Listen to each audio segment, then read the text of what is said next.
need more. What is going on? Be right back.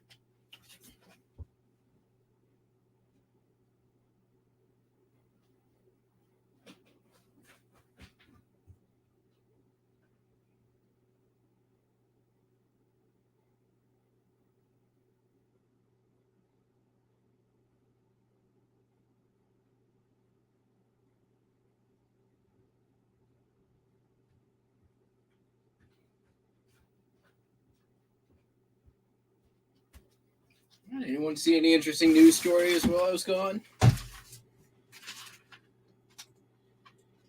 I think I read somewhere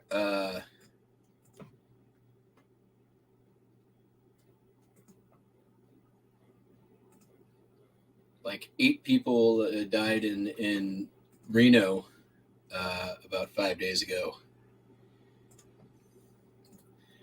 Heartwarming, I must say, to see the concern that America suddenly had for the participants of Burning Man. So yeah, I'm sure people have some questions. So what we have here is this wonderful piece of cardboard that I will write your questions and answers on as they come. So when other people come in later, I won't have to ask or answer them twice. Pretty ingenious, right? I call it a piece of cardboard. Hi, Joe. Vegas did flood. That is not an uncommon thing. There are flash floods in Vegas all the time. I was born there. It is normal.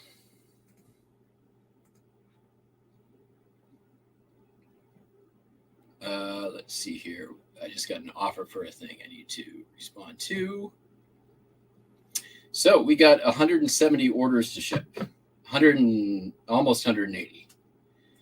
And after I accept this, probably 180, 172. And I shipped some like combined shipping orders already. Hello, Jojo. Yeah, I mean, it rained. I live in Washington. No big deal. It was fun, as per usual. It always is fun, despite the rain. I think for people who have been going or have been before, who know to expect the unexpected and have learned to kind of go with the flow and roll with the punches, that they had a good time. People who didn't are the people who go and don't really contribute anything and are just kind of there. Those are the people who get, free rides to the highway in the back of a pickup truck because they just can't deal. Hey, Lori. So yeah, I've got lots of orders. We're also on Facebook this time around.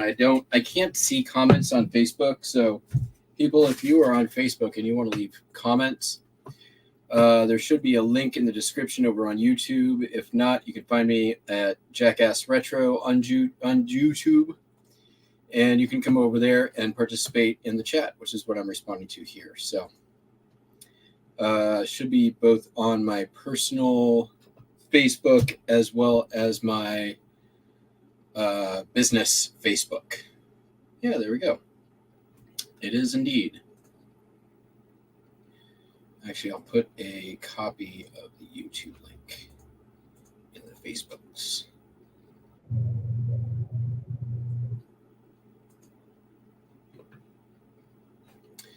Yeah, I mean, it's, surviving is really, I think, putting a little bit more weight on it.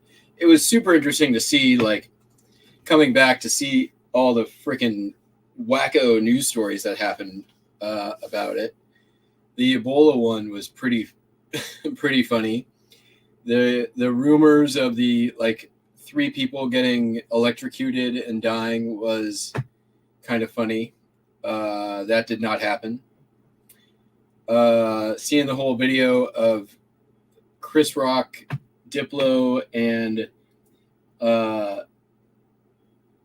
what's her name, supermodel, riding on back of a pickup truck leaving the event was also pretty funny.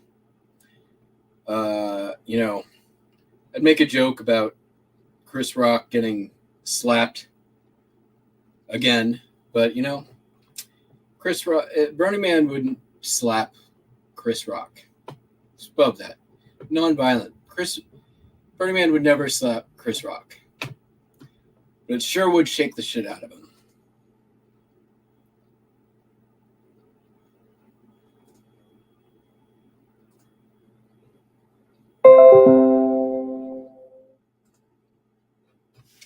All right. Got a couple of orders. I got to just do like multi-quantity. Going first class. Just need a sec. And then we'll sit down and ship some postcards.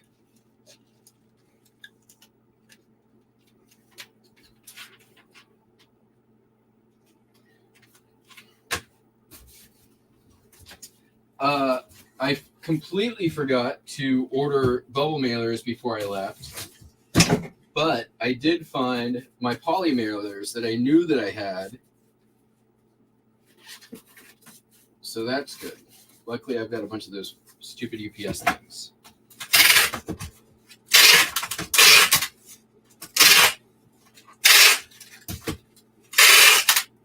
So we will just use those and poly mailers.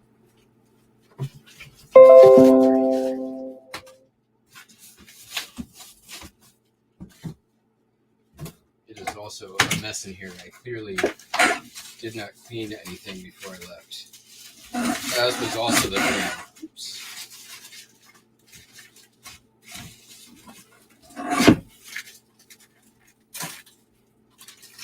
Not cleaning wasn't the plan. Cleaning was the plan. I just did not execute that plan.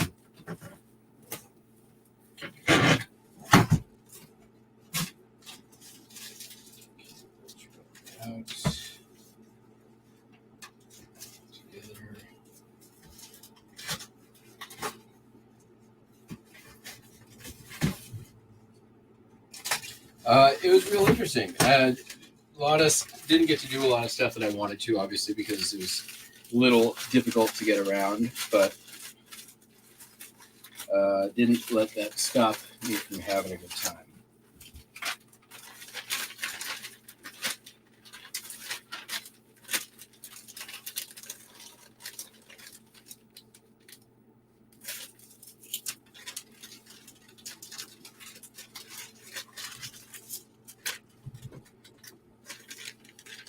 Did I see the prehistoric shrimp? So there was the actual prehistoric shrimp, which is the fairy shrimp that live in the lake when it's dormant and then come out when it rains. It wasn't wet long enough to reanimate those shrimp, unfortunately.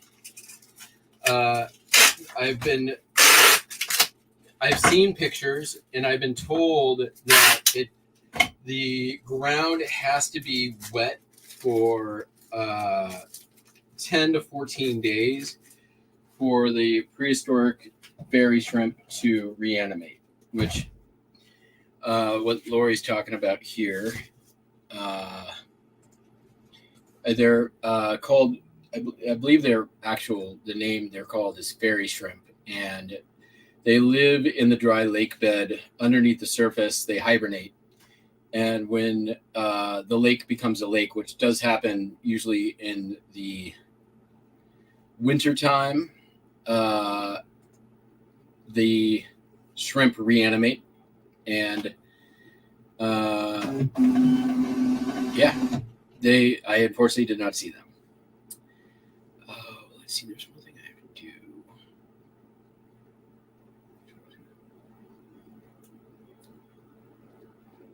I need to fix my settings because for some reason my label format got messed up. They were printing not the right way.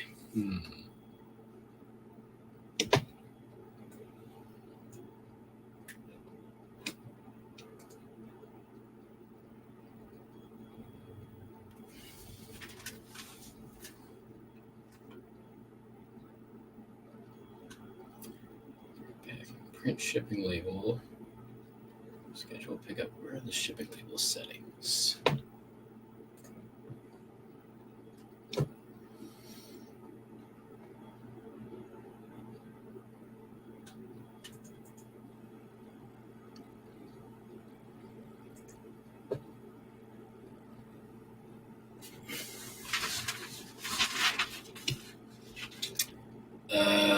Let's see. Sorry about this.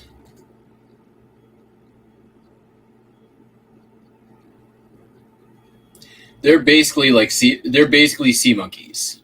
Like it's the same idea as sea monkeys. Sea monkeys are basically brine shrimp that are dormant until they get wet and then they reanimate. Same exact concept. There's a fascinating documentary on the history of sea monkeys. I think there's also an episode of Decoder Ring, which I've talked about that podcast here before, about the phenomenon of sea monkeys. But yeah, they're basically dormant brine shrimp that get reanimated in water. Right. Where are shipping label settings? eBay bulk label settings.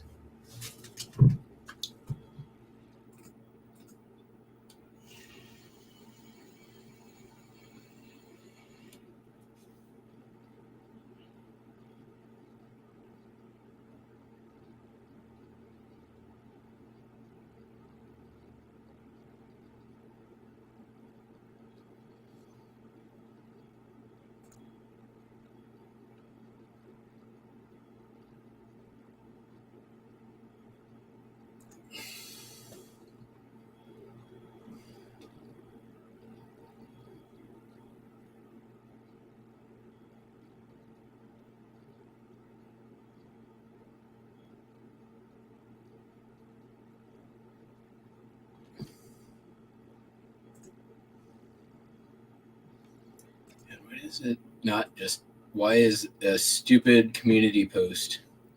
Does anyone have a link to the shipping label settings page?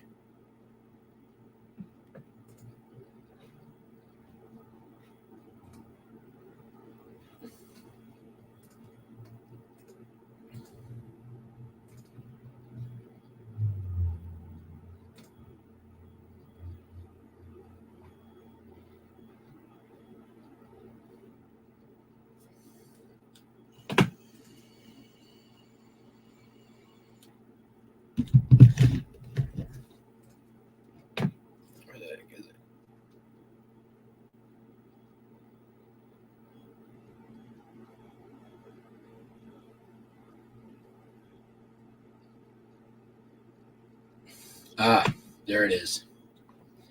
Hold on a second here. Waiting shipment.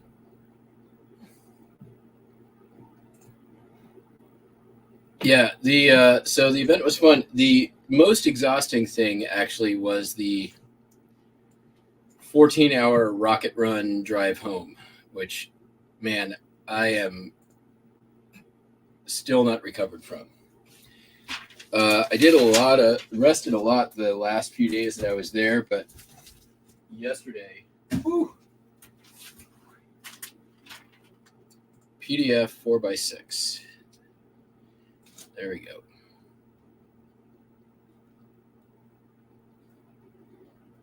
I don't want a PDF. I want a PNG, I think. Save. There we go. Let's try this.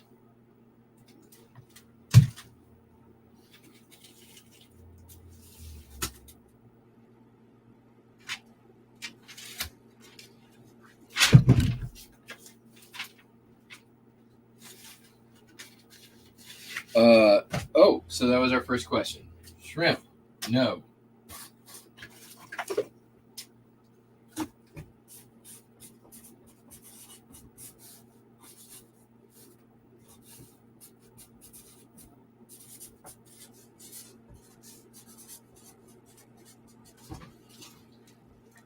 That's not to say that, you know, somebody might not have. So there was a piece of art out there that was a shrimp. That was meant to be a representation of the fairy shrimp. That is not what I saw.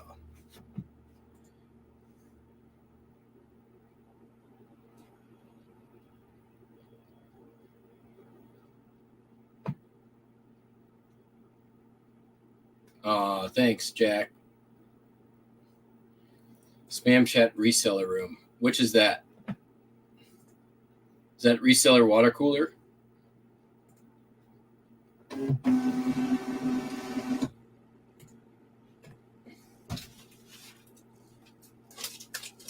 All right, one down. Now let's hope that that changes it for all the rest of these. Where's that black cat? Hi, Lucy. All right, so this is 3 cards. Let's get this out of the way.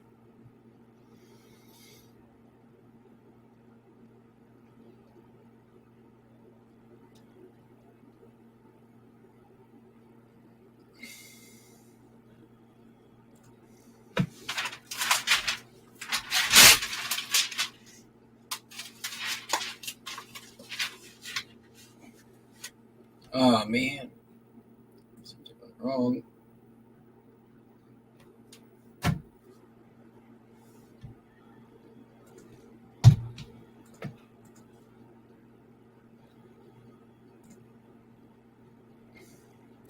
Yep, I just found it. I think I fixed it on one, and hopefully it will fix it on all of them.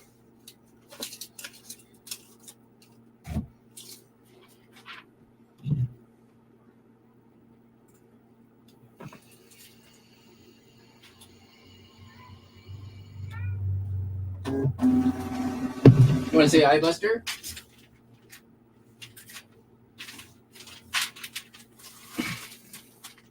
He has been pretty much at my side since I got home.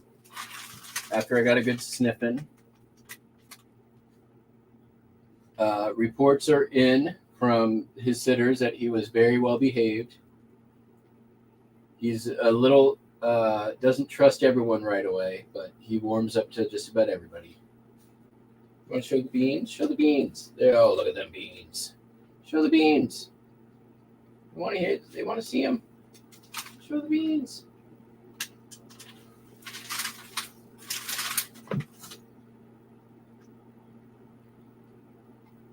Oh, them. Yes, I know who they are.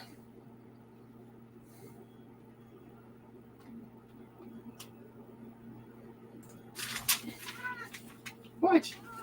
Oh, he sees the black cat. Do you see the kitty out there? Yes, he does. All right, come here. Ouch. Best to stay out of the way. He's keeping guard. Hey! He does not like that.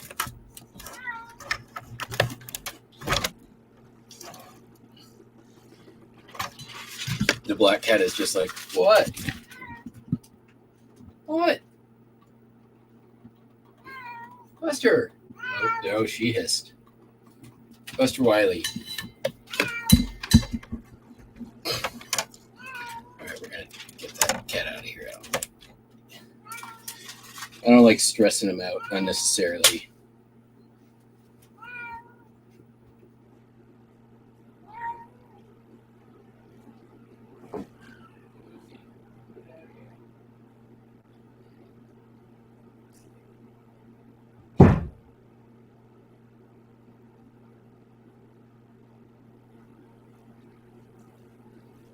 Are they gone? Did you get rid of them? Good job.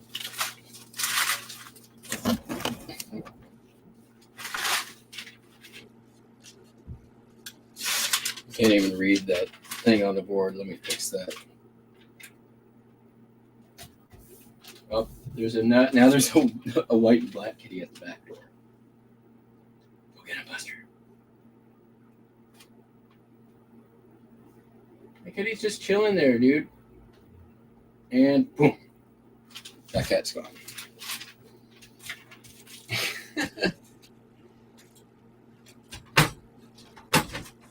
All the kitty excitement waiting for me when I got home.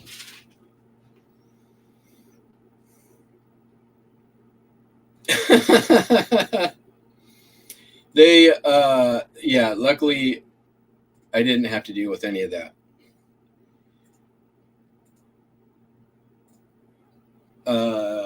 There was a lot of hop on pop last night while I was asleep, though, as both cats wanted to sleep on top of me,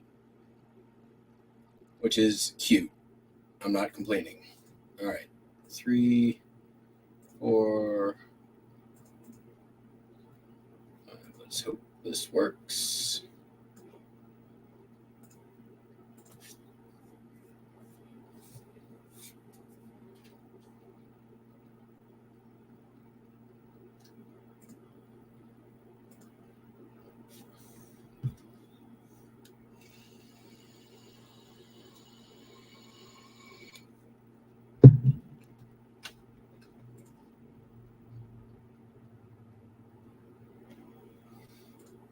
No.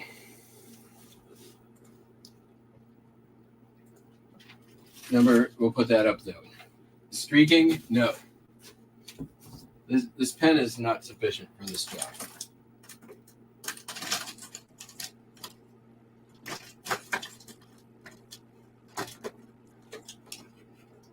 Let's see how this works. Labels print. It's probably going to do it either.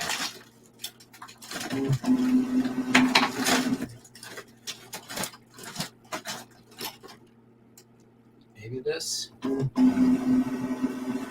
Maybe this.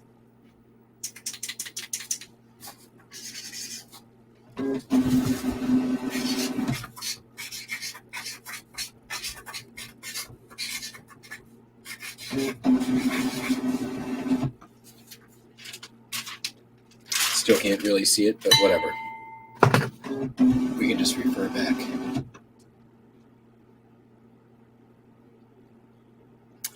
Oh yeah, the protest going into Burning Man was quite interesting.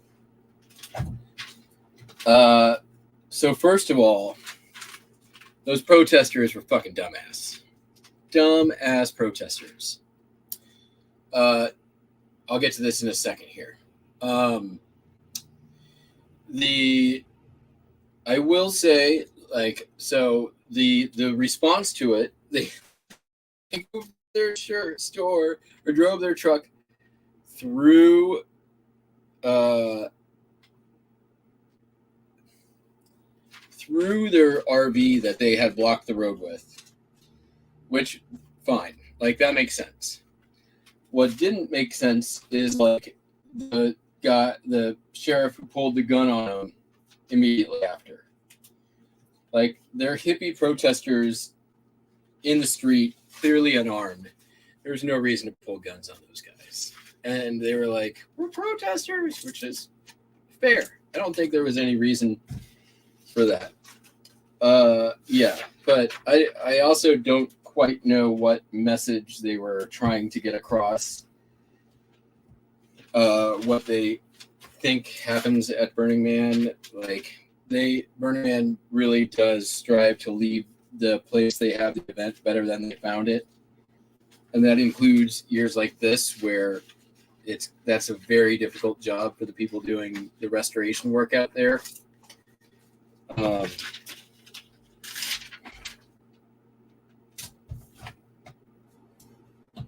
Yeah, that was funny.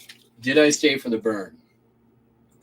Yes, I stayed for the both the burn on the man burn and the temple burn that happened on Monday. The temple burn is always like a very quiet and sort of reflective, somber affair, and they were both very full burns. This year, the fireworks show with the man was super cool, and yeah, both burns were pretty cool. What kind of sucked was there wasn't any other burns. Normally on the night of the man burn, there's like half a dozen burns that happen all over the place, and that did not happen this year. Basically, just because they needed all the resources they had to for the man burn to keep it safe. It is what it is. Every year is different, and this year is no different than that, and that it was different.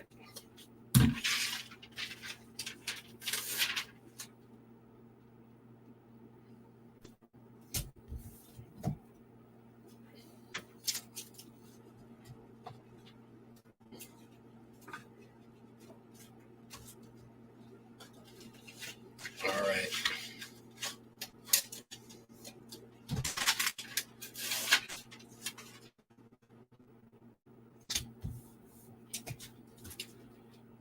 First chunk down. Full crap to go.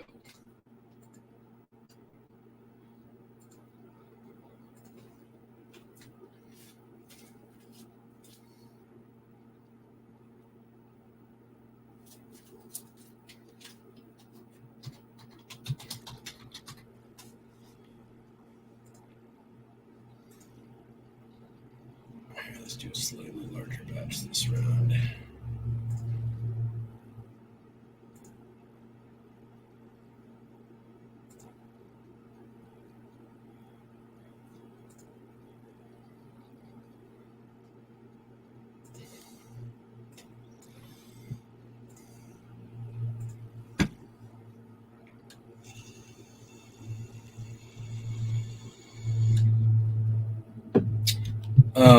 One of the nice things this year about how I set everything up when I leave, I am not super under the gun to get everything out today or tomorrow. I do have a good number of orders that do have to get out today and tomorrow, but I have a good handful of orders that will go out the next day, and even the day I can ship over the weekend in chunks as well. So we'll probably be doing a couple of different shows as I pull orders and am ready to ship.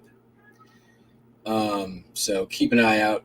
They might come up pretty short notice just because I don't know when I'm going to be ready.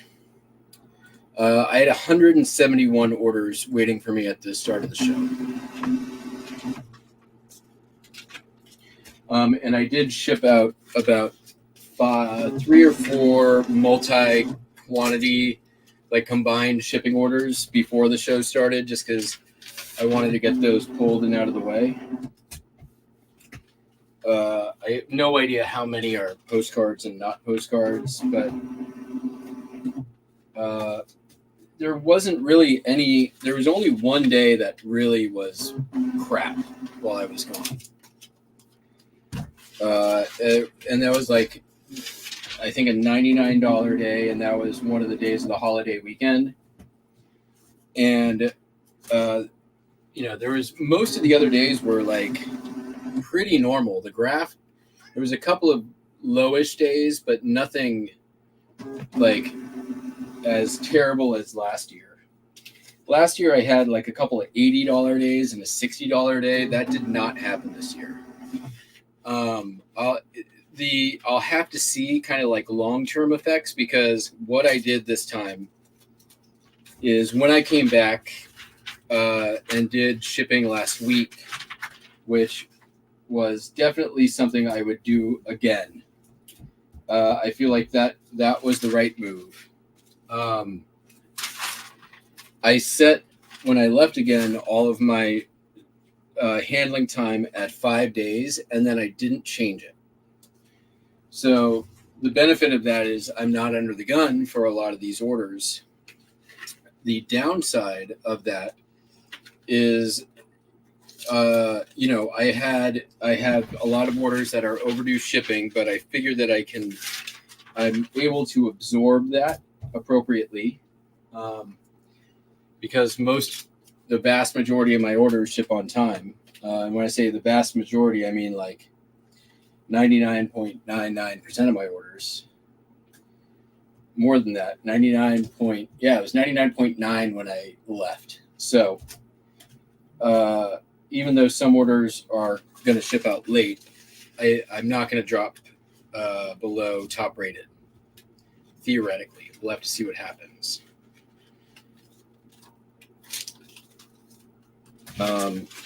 I had a little bit busier weekend, the weekend that I left again, than I was expecting. I had 70 orders come in over that weekend, and I was expecting about 50. So those, I ended up taking a little bit bigger of a hit for late shipping than I was planning, but I think I'll be okay.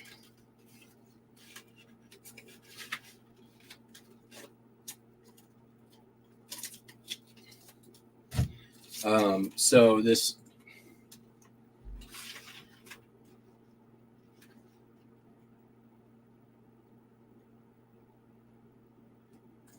yeah, it totally worked.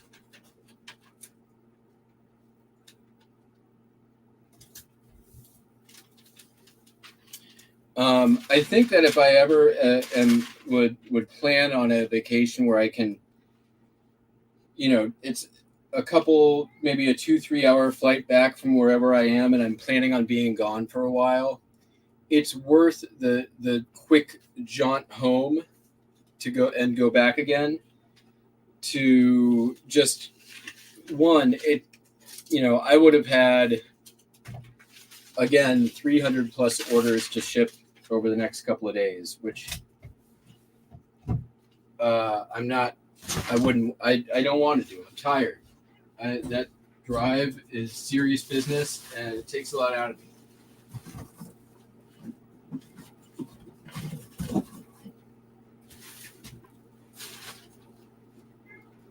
Buster Wiley, what? What do you want? What do you want? What do you want? What do you want? What do you want? Treat, come here. Come here. Come here.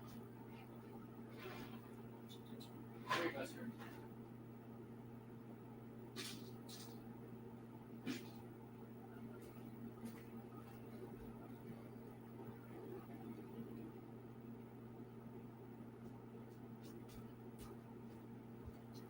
Just wanted to show me his bag.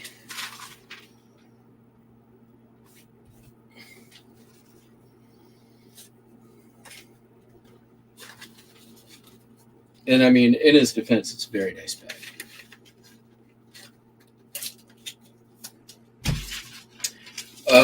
There was the funny the Ebola thing that I saw. I forget what news thing had the Ebola report.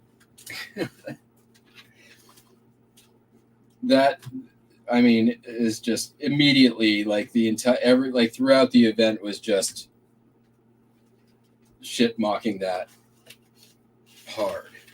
The same thing with the Chris Rock thing.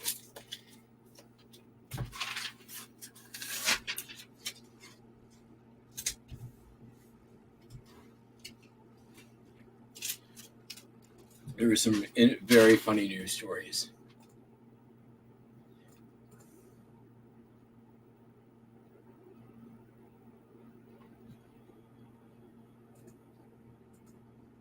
How many hours to get out? I left yesterday morning at 8 a.m. and I drove straight to pavement. I had no line, which is normal. The most I ever heard the line get to was 8 hours once they opened the gates again, which was only for a short time and actually pretty normal that happens. The exodus, as they say, for all intents and purposes, was about normal in terms of time. Most of the time, we were listening to the informational radio station out there most of the time while Exodus was going on, and it was a pretty normal wait time. All the pictures that it shows, all the lines and stuff, the worst part of getting out was the people who decided to leave before they actually were supposed to. There were so many people caught in the mud, and honestly, we laugh at those people hard because they're fucking idiots. the mud out there is no joke. So basically it's a dried lake bed, the surface of which is very, very, very fine dust. It is very alkali. It is high in lithium. It is high in a lot of different minerals, but it's very, very fine, and it gets into everything you own. When it gets wet, it is sticky. If you walk around in it, you get like, if you step down, you'll get a layer that sticks to the bottom of your shoe. And then if you take another step, another layer on top of the layer that, or underneath the layer you just got on your shoe, you get another layer, and you end up with these like platforms of caked mud. Now imagine that same thing happening with a car tire in your fucking Prius driving through the desert. It's not going to go well. People trying to get heavy RVs, just pulling a heavy trailer. Like, there's a reason why Burning Man says, don't leave. We're closing the gate. We're closing the road. They can't stop you from leaving because that's illegal and imprisonment. But they can stop you from coming in, which is what they did. They closed down the gate because if you have enough people doing that, it completely ruins the floor of the desert, and it ruins the pathway in and out. So once it does dry, the people trying to get out have a bumpy as shit road. And as it was pretty bad when I left. Luckily, it had been beaten down enough by 80,000 cars going out that it wasn't too bad. But it was also not beaten down because they closed the road and weren't letting people drive on it. The people they did let out, they had them drive next to what is normally the road out, so that what they were ruining was not the road that everybody else would have to take. Did that answer the question? I hope so.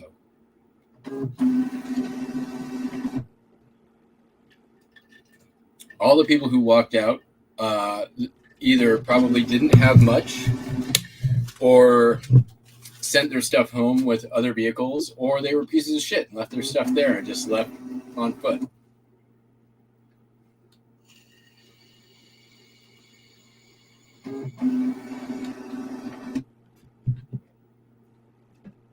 Be right back.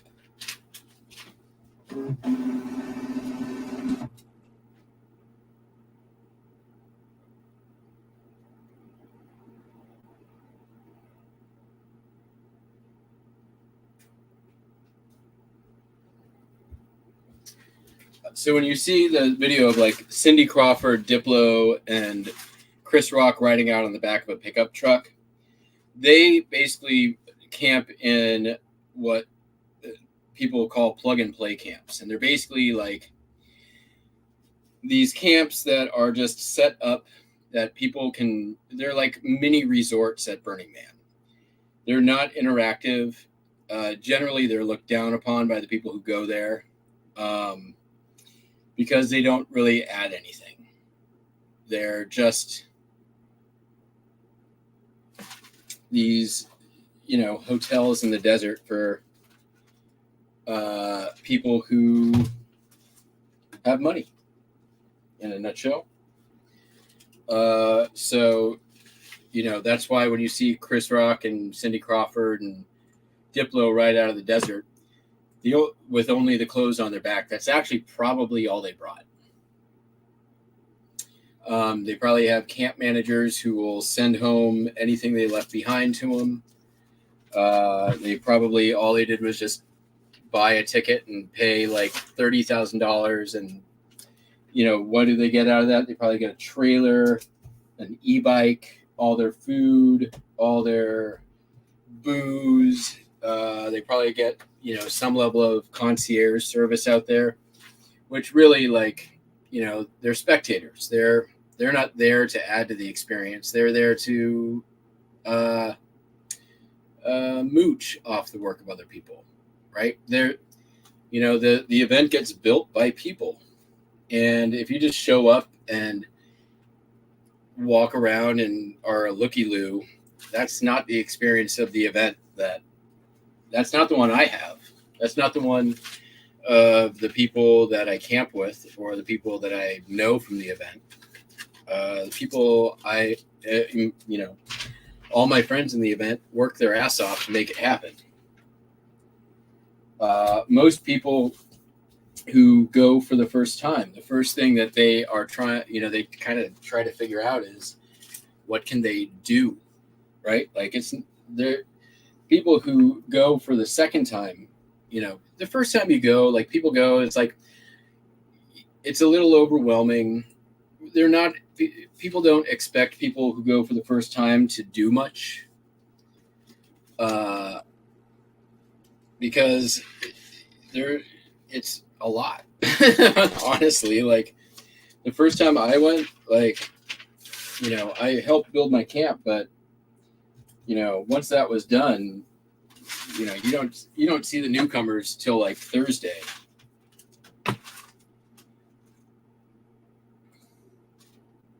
Did that answer the question? That was kind of a long road to say they probably left their stuff there somehow, but might be reunited with it, depending on where they camped and what their arrangement was.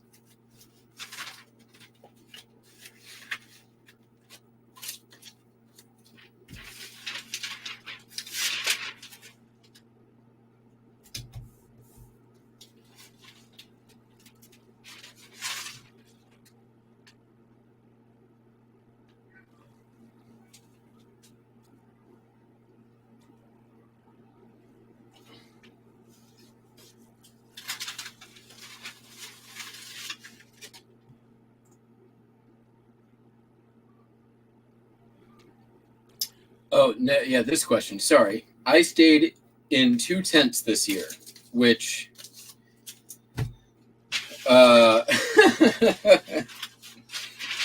in the past I've stayed in a trailer the last like 6 or 7 years. Before that I stayed in tents.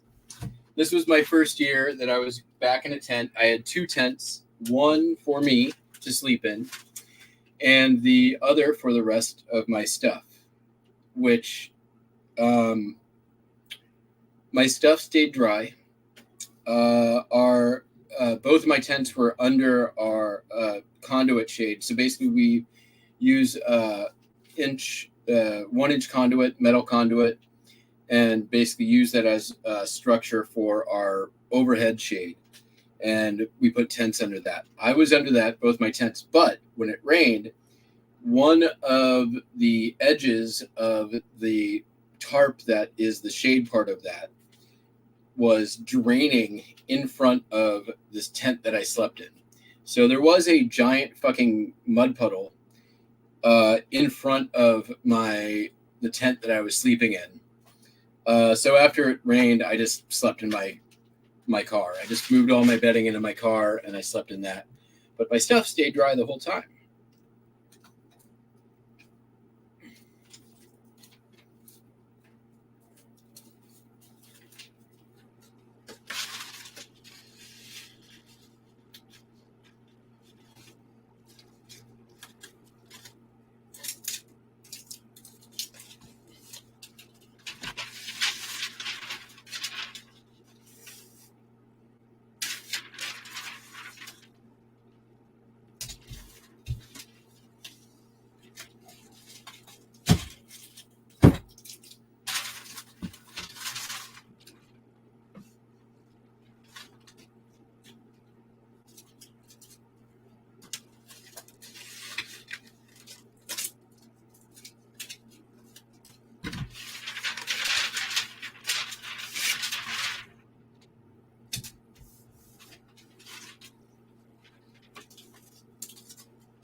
So we can add that up there if anybody else asks.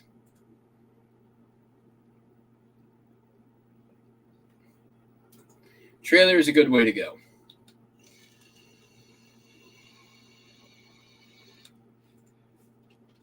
Normally, people are pretty chill. I will say that. There are several different policing bodies that police out there. The two big ones are the Bureau of Land Management, and the second one is the Pershing County Sheriff's Department. Both are out there in full force. However, this year, after the rain, because the Bureau of Land Management was unprepared for such a weather event, they left. They just up and left, with the exception of a handful who had side-by-sides, which are basically like Polaris 4x4s, like two people. They're not a car, they're not a golf cart, they're in between, and they're 4x4s. So there was probably there was a handful of those guys who stayed behind, but they were basically just helping people get out of the mud. So the normal enforcement, drugs and all that stuff was pretty minimal once the rain came. I heard that the Pershing County Sheriff locally at some point tried to basically end the event. I don't know how much of that is true, but heard it through the grapevine. And that was basically because the Burning Man has relationships with a whole lot of other governmental bodies. That did not happen. The Burning Man organizers are, some of them, I camp with a lot of them, and I know a lot of them personally. Some of the most amazing organizers and doers on the planet.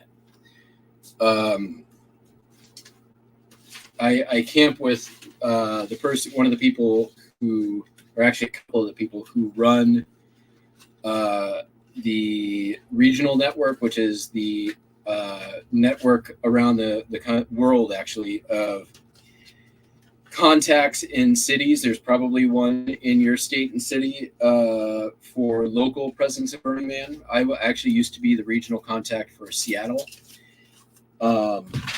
which is how I got to know a lot of these people. I also camp with the person in charge of permits and government relations, who talks with the police, the governor, the Bureau of Land Management, all the governmental bodies that have stake in the event. Back in the day, they're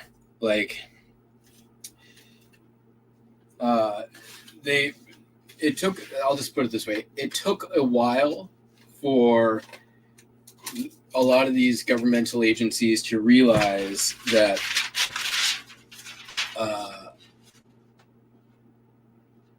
there was money to be made from Burning Man. Did I do that right? But now they know.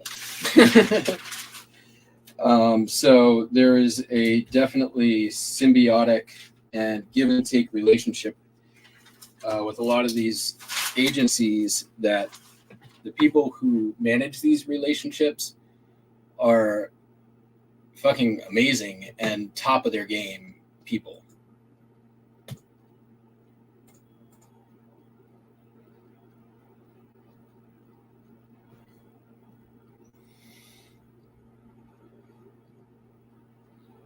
Yeah, I wouldn't say that things got any looser or freer once the rain came. It was pretty much the same, except it was a lot more of hanging out in camp with your friends than going out and partying on the town. It was definitely probably a lot more chill, I would say, for the couple of days after the rain happened. The photo that is the thumbnail for this actually got picked up by the Associated Press. and was actually taken from the top of the storage container in my camp by one of my campmates. So that photo of the rainbow is actually from my camp. And there's another photo of the rainbow over some trailers that actually got picked up by like the international version of the AP. So,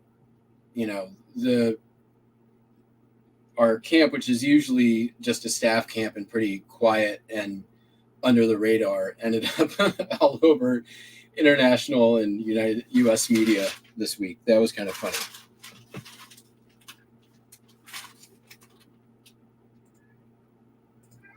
Buster Wiley. What?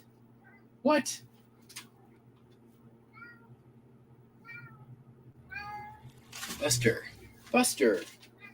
What is the deal? What's the deal? Let's take a little break. He did. He's been by my side pretty much since I got home. Hey.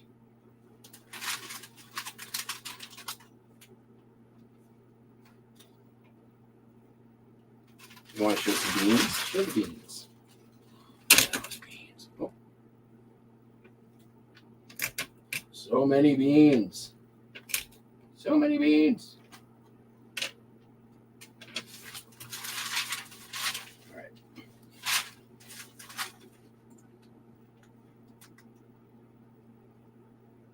What?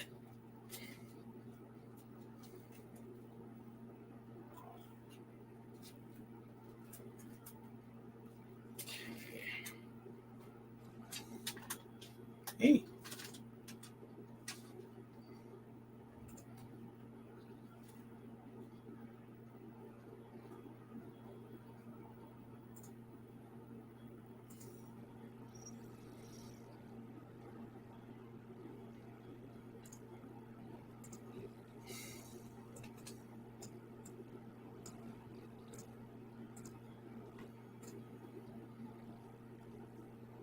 Hi, Buster.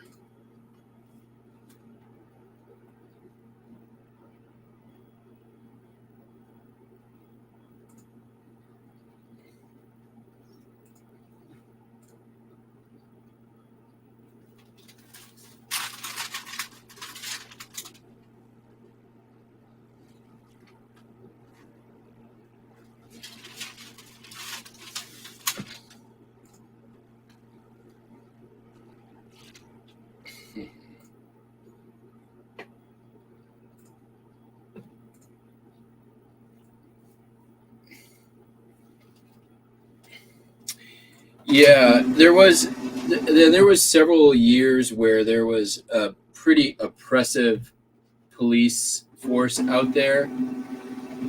But that was really probably, so there was a year, it was around like 2014, maybe a little before that. I don't remember exactly, but it wasn't 14, it was before that. There was a year when the cops went from what looked like forest rangers to an armed militia. And that's when everything changed. When the BLM got armed, and a lot of that had to do with Amon Bundy, who, was good. Another good podcast, by the way, Bundyville, for those of you, if you are familiar or interested. But basically, they went from being, forest rangers to armed officers. But that has since eased, as Burning Man also has kind of really moved from a highly counterculture sort of, like ravey kind of thing. Like I'm not gonna say that there's not drugs there. They exist there for sure, but from a top-down organizational level, the messaging on that is, this is still federal land. Shit's illegal. Don't do it. Burning Man participates in that messaging from the organizational level. If you get caught with drugs, you're going to get arrested. Like, that's the thing. Marijuana is legal in Nevada, but it's on federal land. So you can't take marijuana into Burning Man without, if you do that, you're doing it at your own risk. And, Burning Man makes sure that you are aware of that. Also, so this actually goes back to the protesters. The highway leading into Burning Man is also goes through Paiute land, which is Native American tribe, through a couple of small towns. And so you are to get into Burning Man, you are actually crossing into land that is managed by the Bureau of Indian Affairs, who have their own laws. The protesters we talked about earlier, when they did get arrested, they were charged with trespassing on Indian land. That is about the worst thing that they could have had end up happening to them. They could have just gotten, disturbing the peace. They could have gotten probably charged with all kinds of different things. But now they are going to deal with the body that governs Paiute land, which they're fucked. Like that. And Burning Man's not going to help them. Like, there's a lot of stuff where Burning Man will help you find resources if you felt you were treated unfairly by a police officer or something like that. They're not going to get any help. They're on their own, and they have to deal with the Bureau of Indian Affairs, and that is not going to be a fun thing for them.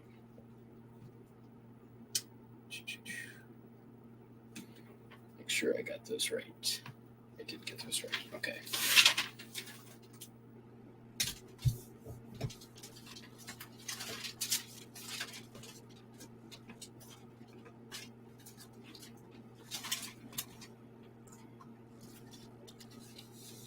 Why would they help? They would. They aren't.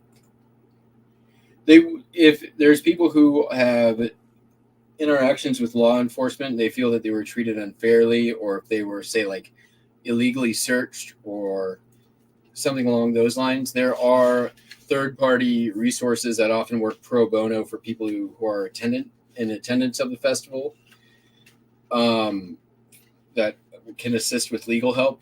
There are, it takes a village, right? So there are also lawyers.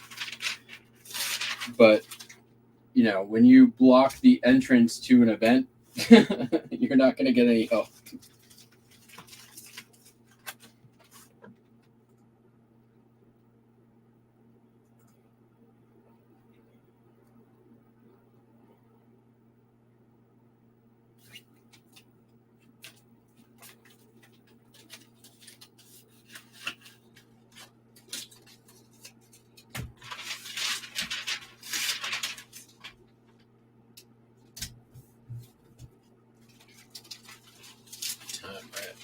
Man, we've been going an hour already. Dang. Well, I'm almost through the postcards. That's good.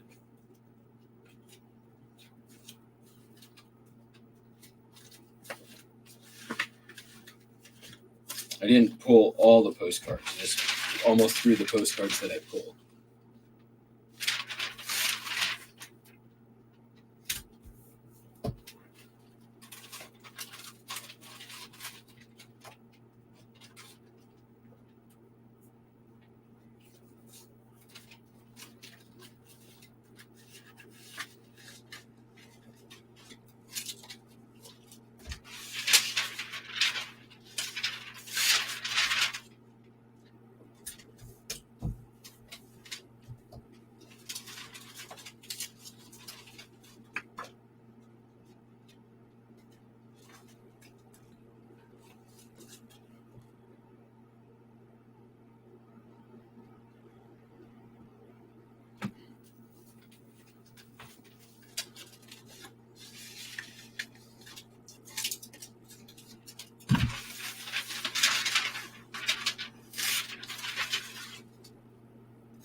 Holy cow, we got 26 people in chat.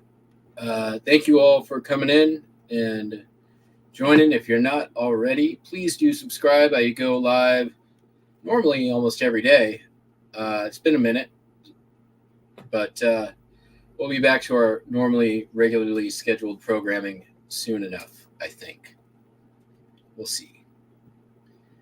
We'll definitely be back in the morning.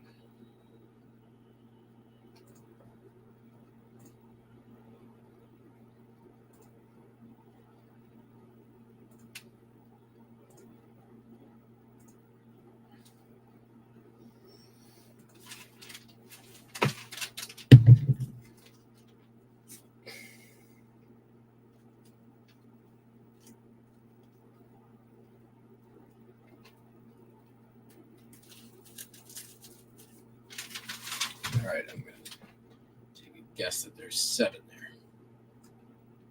We're down to 137. We're making progress here.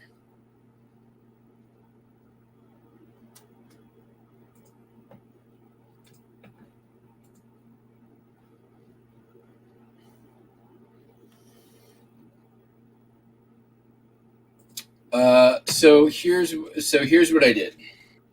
Last year, I don't use vacation mode, and the reason why is one,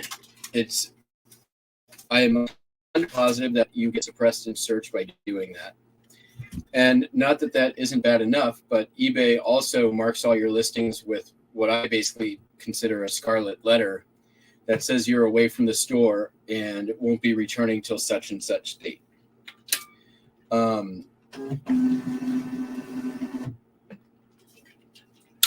What I did instead was extended the handling time of all my listings. When I left the first time, I set my handling time at 5 business days, then shortened it to 3 halfway through. Then I returned home after a week and shipped all my orders, reset everything back to 5-day handling time.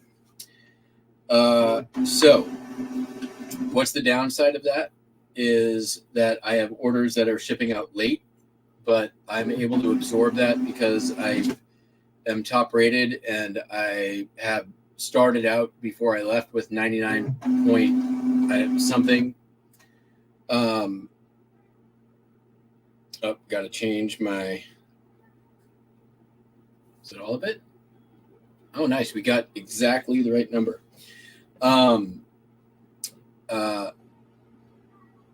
So before I left again, I set at 5 days.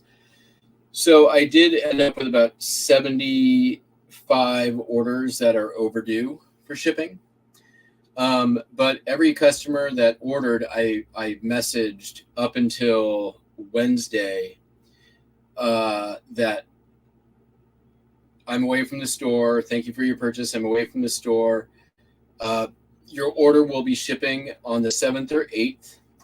And if you need to cancel, please just message me, let me know, and I'm happy to do that. No questions asked.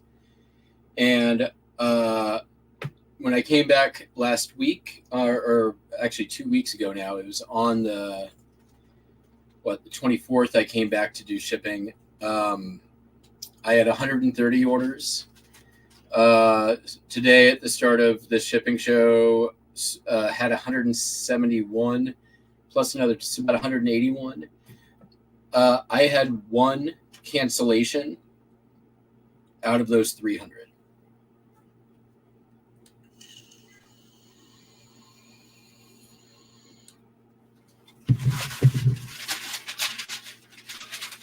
And it was like a $15 order.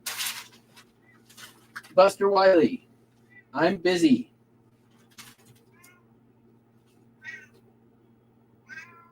Dude, chill. Come here. Come on. Why don't you just come up here? Okay, come on. I'm going to go try to buy him off of some treats. I'll be right back. Okay.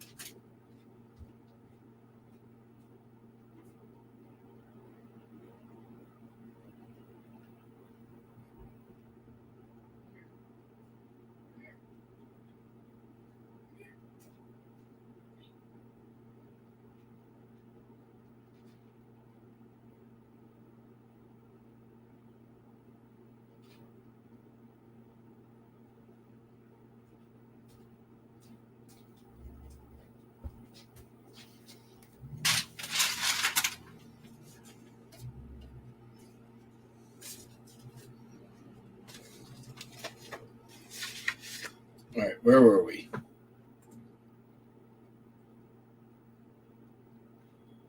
Why don't I like the notification on being away? Why would I ever want a giant sign that is on top of all of my listings that says "Don't buy from me"? That's why.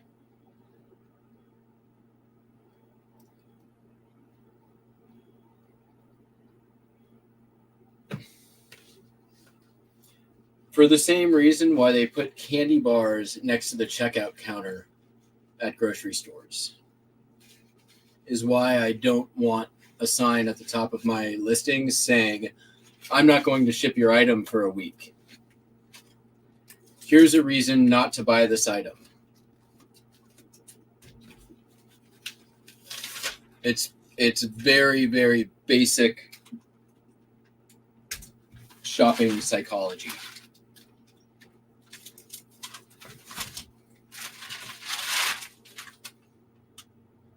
Hello, Steve.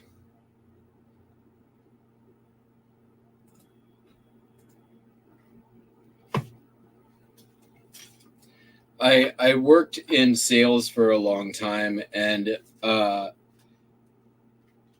in sales you learn about overcoming objections, and eBay basically gives your customer an objection right at the top of all of your listings, right?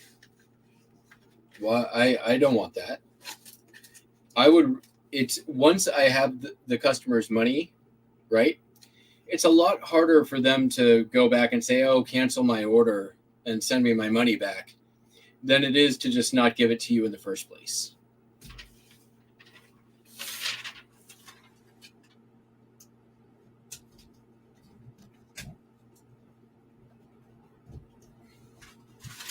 And, I think proof positive that I only had 1 out of 300 plus orders cancel. Last year, the number was only like 2 or 3. It was less this year. And I think part of that was that I came back and did shipping a weekend.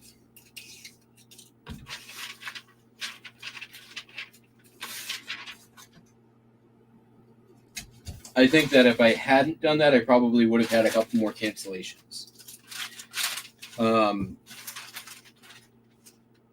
The plane trip cost me $200. The parking in Reno cost me $24, and the ferry ride and light rail ride cost me a total of $13. So it roughly cost me about $250 for that midway trip to come back and ship. But my sales year over year has more than made that justified that course of action.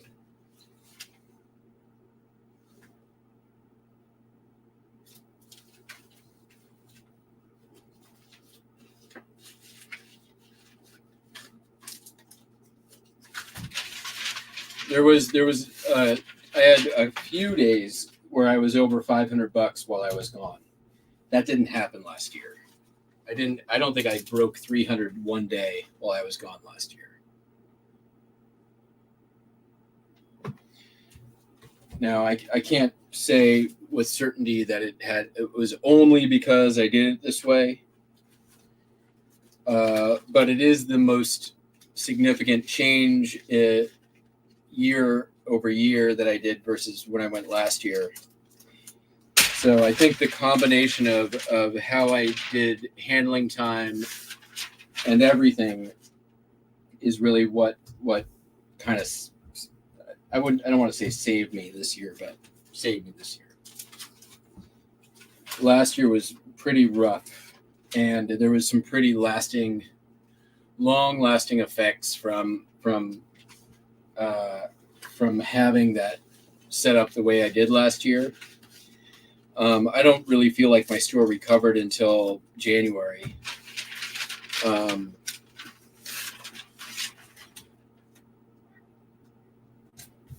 It created a financial strain that made it really difficult to, have liquidity to properly source during that time to keep new inventory coming in. As such, I was listing, a lot of backstock stuff that was not quite as desirable, just kind of trudging through a lot of the stuff.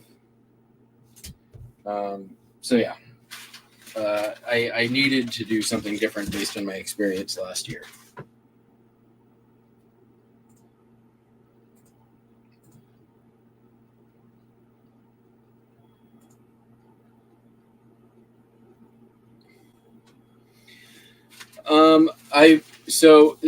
That's a good point. I probably am promoting about the same as I did last year. I was sending out more aggressive offers, and my sales were more aggressive. So my sales were at a higher discount, and I was sending out larger offers, like larger percent off offers. Than I normally do, and than I did last year. So my stuff on sale, normally I send out 10% off the sale price on those. I was sending out 15 and 20% while I was gone this time, just to make sure that I didn't take a revenue hit.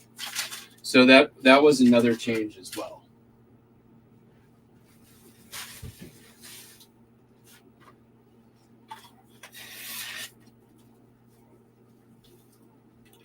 Especially on items that are like the older postcards that are from the inventory system that I had before I went to the Popeyes postcards, patent pending letter number tab system.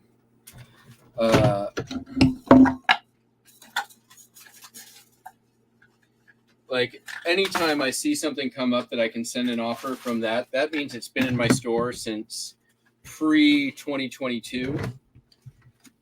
And I have no problem just sending out 20-30% on some of those. Like I have made my money on any of those buys. So now that did I schedule listings to post? Yes. When I left, I had 300.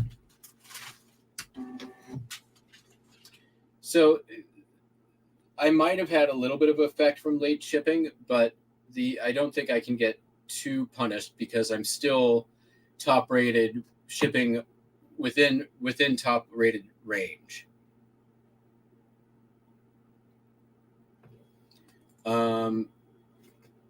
Let's take a look.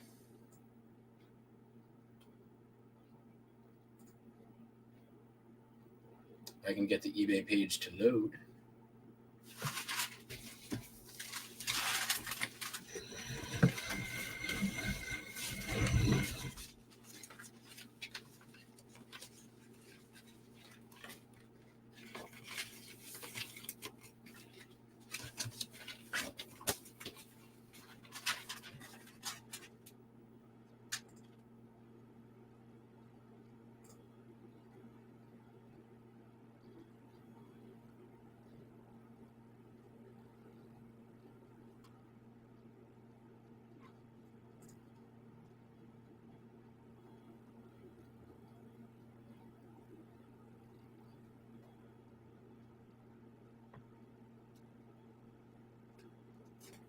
So I'm still at 96.62 tracking uploaded on time and validated.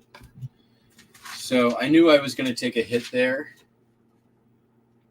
I can drop down to another 1%, 1.5% and still be top rated. Which, as orders come in, that number is only going to go up.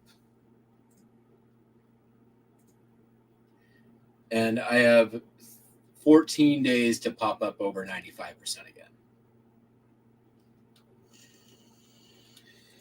I scheduled 320 something listings to go live while I was gone. I scheduled them to drop 15 a day in 1 hour intervals. And then there was a couple of like large drops of like 10 or 15 listings that happen periodically.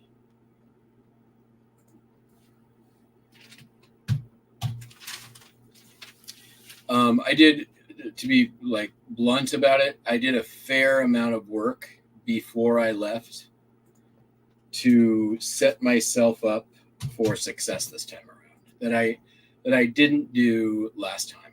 Another big plus is I actually had internet this time while I was out there, which I did not have last time.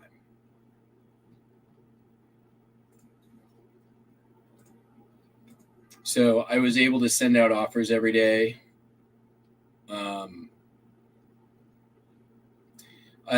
In total, I had 70 overdue listings or orders at the start of this show.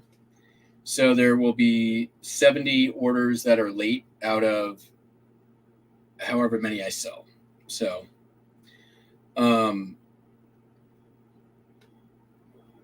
I don't have a right now. Let's see. As of this moment,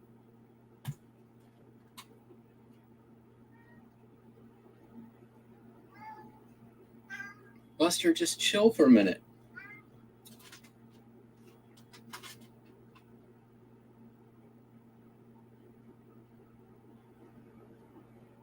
I still have 37 overdue and 9 that I have to ship in 24 hours.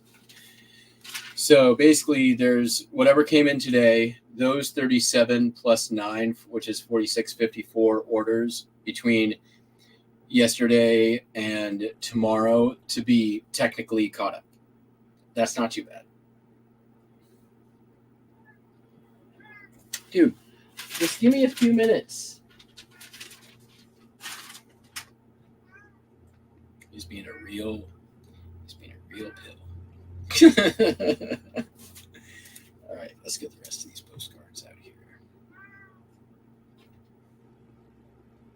And I do have a bin downstairs of some other stuff. All right, so we're going that one all the way up to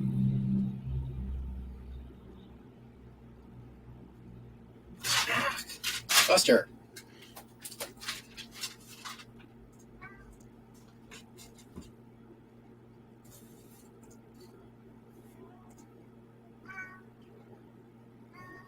And so obviously I'm starting with what's overdue and we're going to go from there. So that'll be the focus today and tomorrow.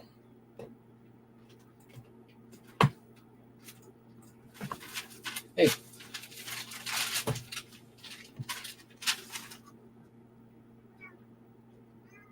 Oh, nope, we're not doing that yet. Remove that one.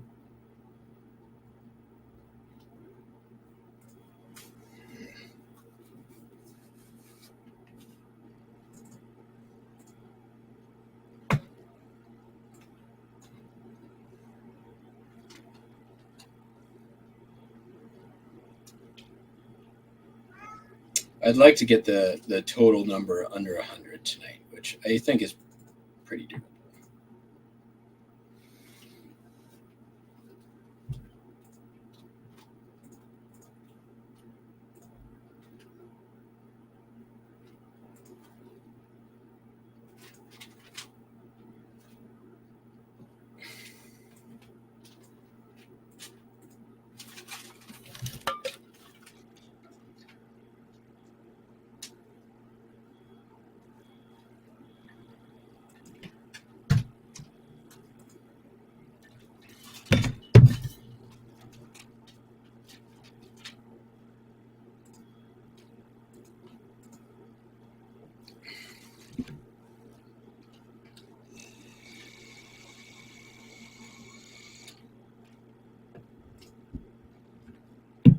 I think late shipping is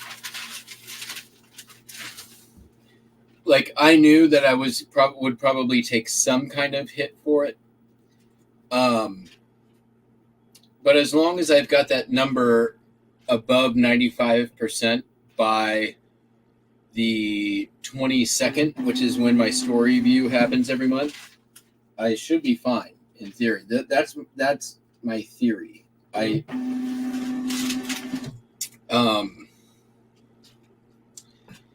think that it thus far has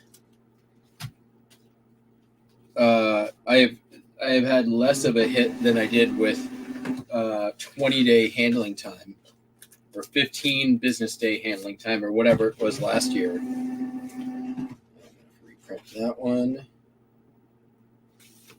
I think I'm going to reprint all of these.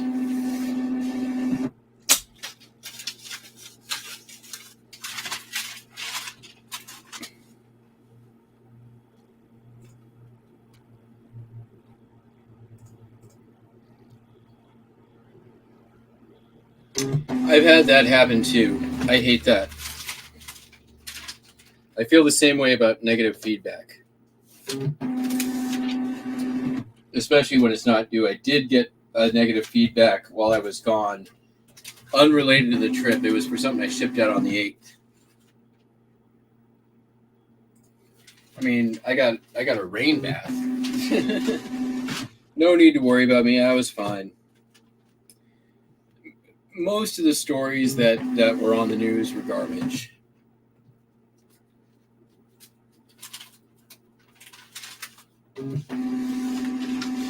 There were stories of the porta potties not being pumped, blah blah blah. So they saw the rainstorm coming. All the porta potties got serviced before the rain hit. They did tell people to use pee jugs, which most people do out there anyways, half the time. So that's no big deal. And it was 36 hours between porta potties getting serviced. Did some of them get a little gnarly? Yeah, some of them got a little gnarly. Not all of them. And as soon as the ground became drivable again, the first thing that happens is the porta potties go out with heavy equipment accompaniment in case they get stuck to make sure that they are able to get out. The highest traffic porta potties, they literally park a porta potty truck next to them so that they can get drained if full. The people who organized the event have their shit together. They game out scenarios like this, much like a war room. Or what's the thing that happened in Texas? That everyone freaked out about, where they game out what happens to a small town in a nuclear fallout situation. They do that. They are prepared. These kind of things aren't dealt with as a surprise. They're dealt with as an inevitability. It's a matter of time before it happens. They're not, they've got, I know for a fact that they've gamed out active shooter situations at the event. And they do that in cooperation and coordination with local government agencies and law enforcement. So they're working hand in hand with those agencies, and it's not, for the most part, not in every single case. There are certain exceptions, but the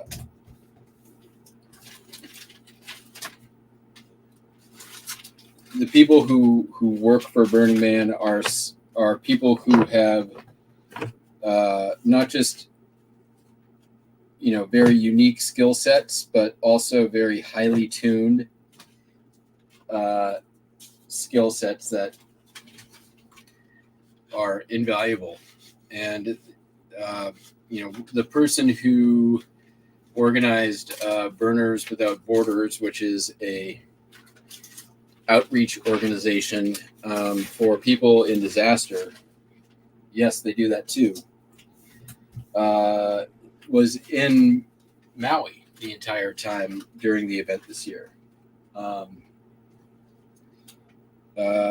helping people because she's a freaking badass at doing it. So much so that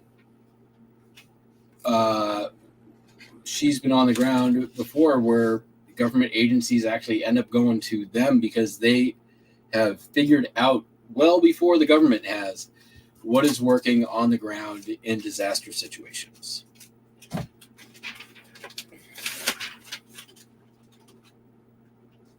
In a nutshell, they are badass.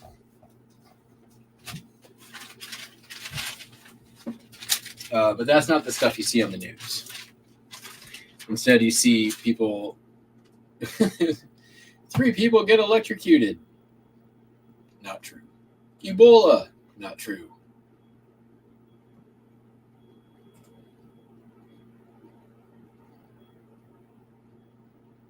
I see pissed on the Alamo. Whatever. Yeah, sure.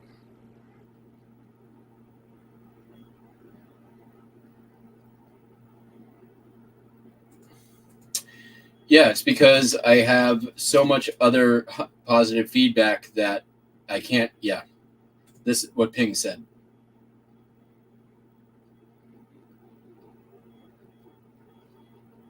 Didn't get stuck. I was already there. Protest was dumb. People got arrested. Going to jail on Indian land. We talked about that. My thoughts on it were, as I think everybody's thoughts on it were, God, those protesters were idiots.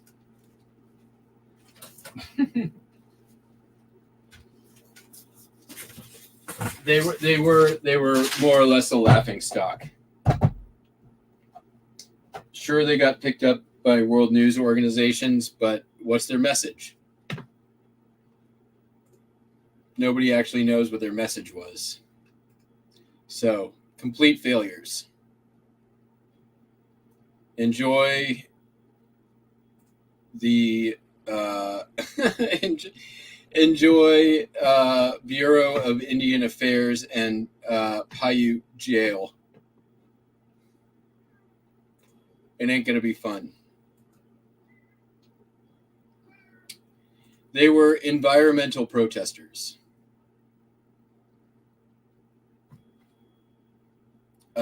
Protesting a Leave No Trace event. Probably the most environmentally responsible festival that happens in the US, if not the world.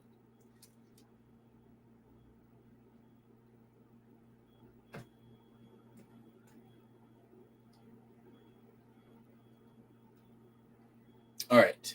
The postcards I pulled are packed. I'll go grab my bin of other stuff and we'll get to packing that stuff. Yeah, it was a pretty dumb protest.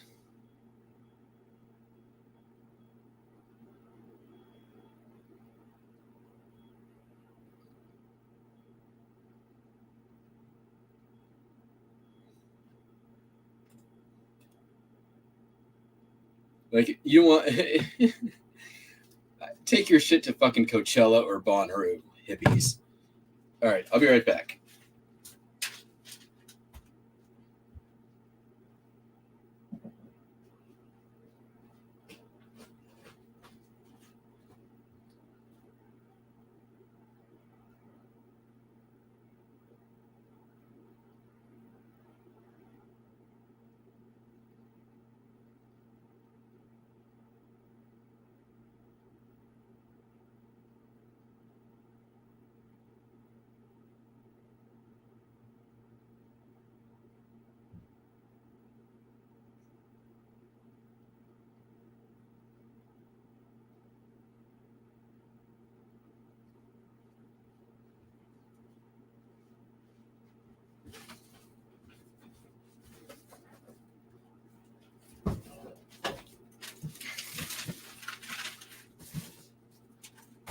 All right.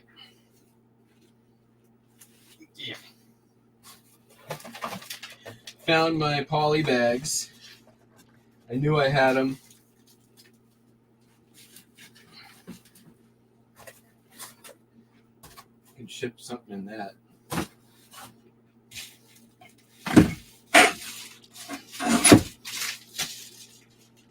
Let's just pre-cut some of these real quick here because I know I'm going to need them.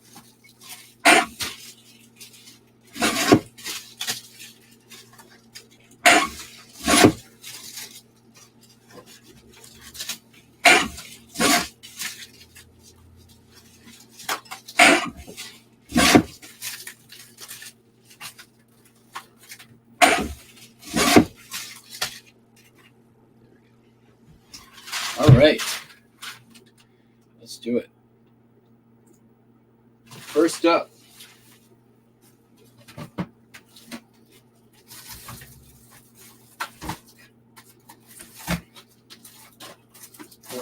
Low-hanging fruit here.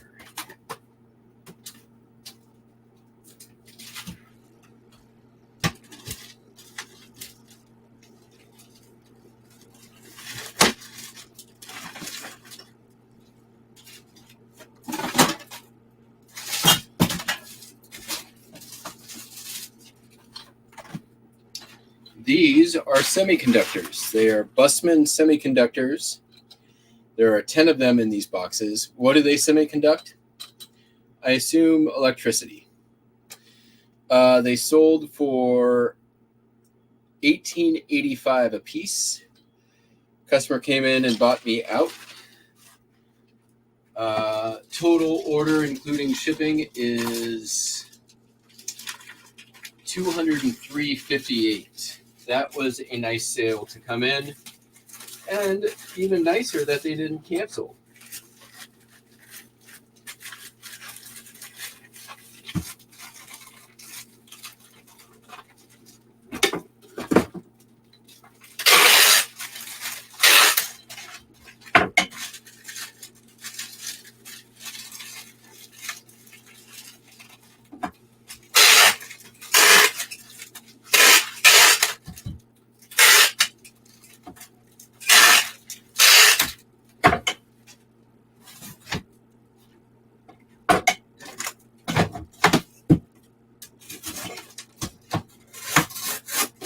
There's a few things that are from people who messaged me about when is this shipping, that I'm going to try to get out today.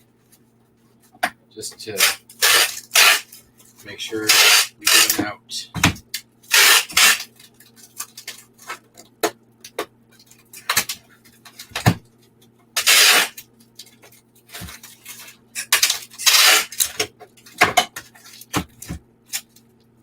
Those took a couple of months to sell.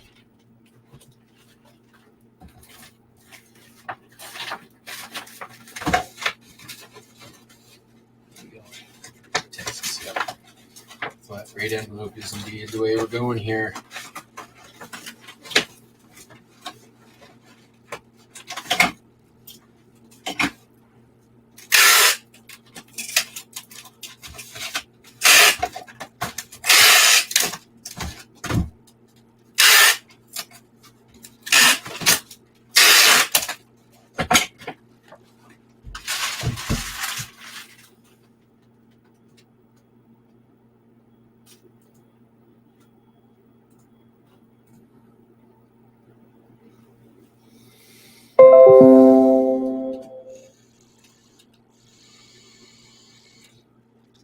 %. Which is why, like I talked earlier about the plug and play camps, like these are not people who are there to contribute or necessarily even if they can't subscribe to, an important part of the ethos, which is participation. Are they able to contribute to the ethos that says leave no trace? And I would say, in all likelihood, probably not. So, fuck them. Like, they want to catch a pickup truck on their way out of the event because they can't deal with rain. Fine. Good riddance. Good luck, Chris Rock, showing your face in that city ever again.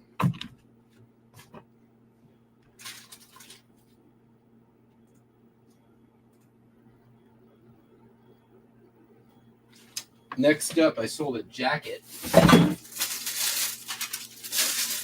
This is from the buyout stock. It is a Columbia jacket. Women's Columbia sportswear, $6.48. And it's going to go, I'm going to shove that in an envelope too. Is it going to fit in a regular flat rate or not?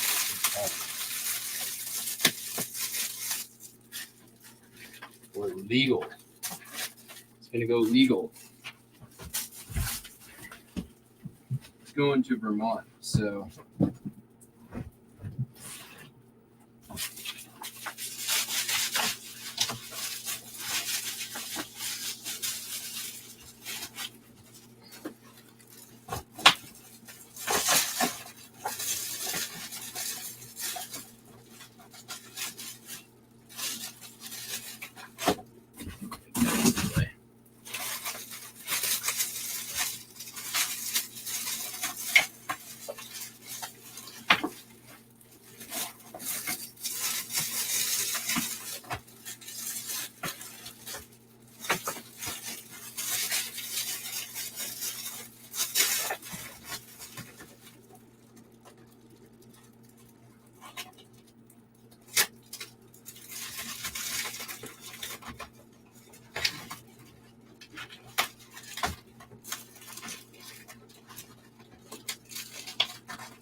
You got there.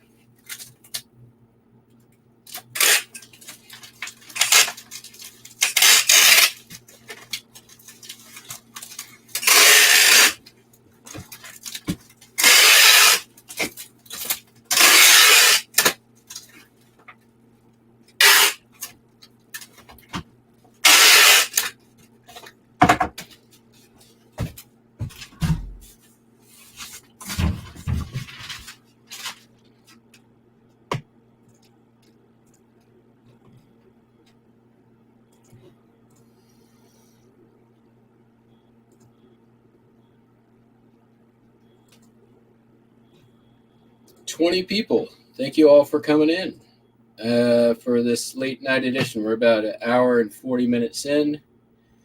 Started with 171 to ship. We've had a couple of orders come in, but we are down to 122. I'll try to get below 100 tonight. I think I can do it. Got some easy stuff, some low-hanging fruits. Let's take a look here.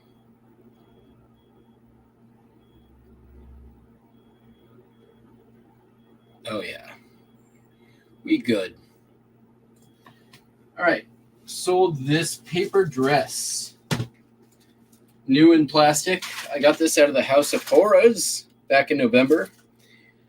Sold for $55. $55. That's going to go first class. No problem. Do I have an easy lightweight box? I don't think I want to put this padded envelope, although I would like to. Since it's vintage and somewhat delicate, we're just going to go like that. Get a air jacket in there. Call it good.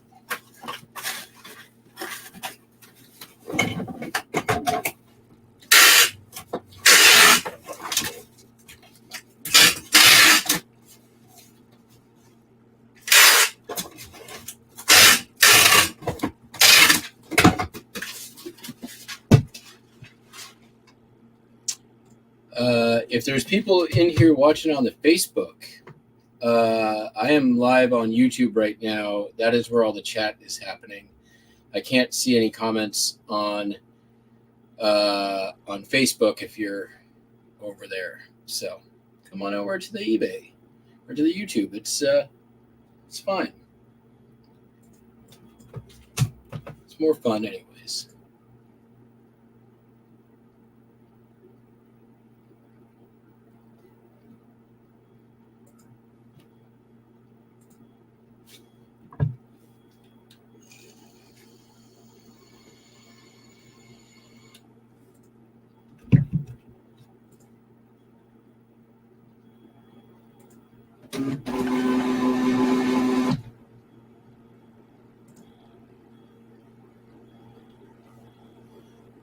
Not that I think there's anybody watching on Facebook right now. Let me see if there's a way for me to see that.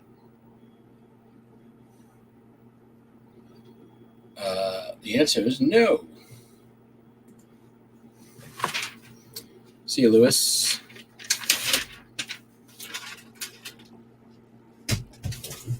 All right.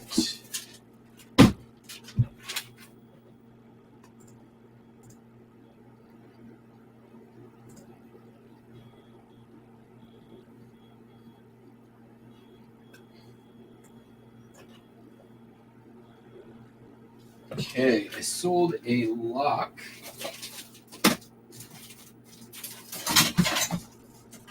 I told this person I'd show it today too. All right, we'll get that out. This is gonna have to go.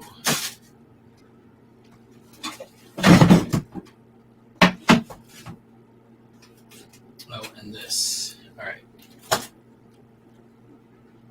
Let that go.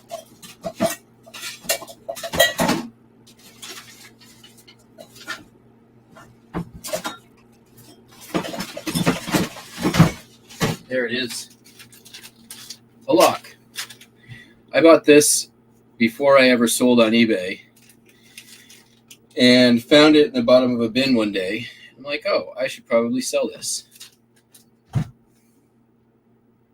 It's going to go, probably go grounded management.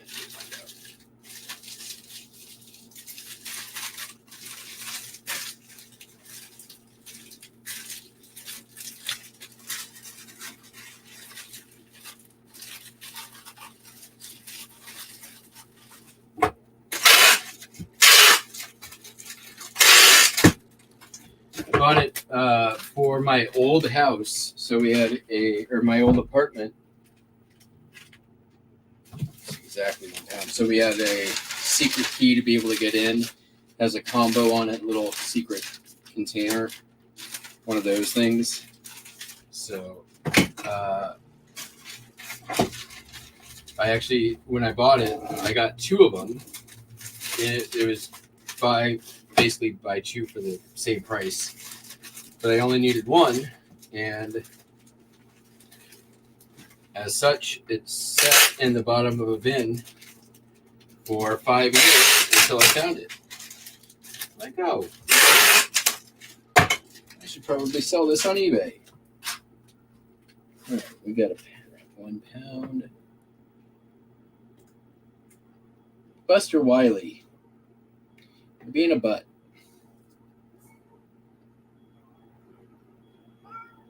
But that thing ain't gonna break, which is why I didn't put it in a box.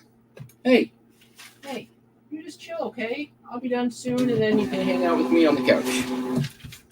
There's no reason for all of this. There's no reason. I just said there's no reason. Okay. Hi. Come here. What?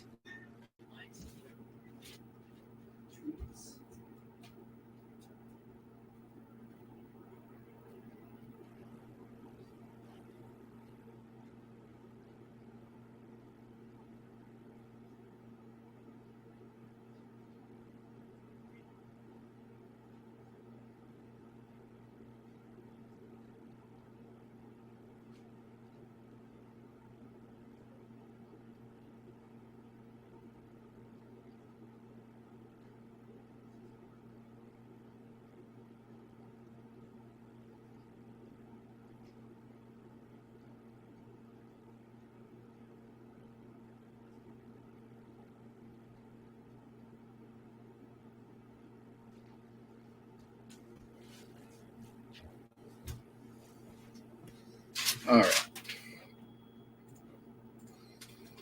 Next.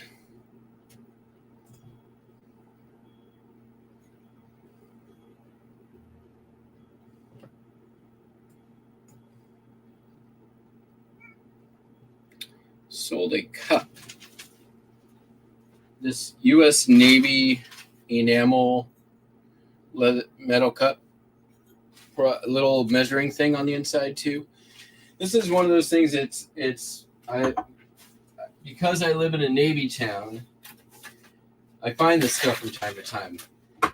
Because we have the Puget Sound Naval Shipyard down the street from me, like literally like a few blocks away from me,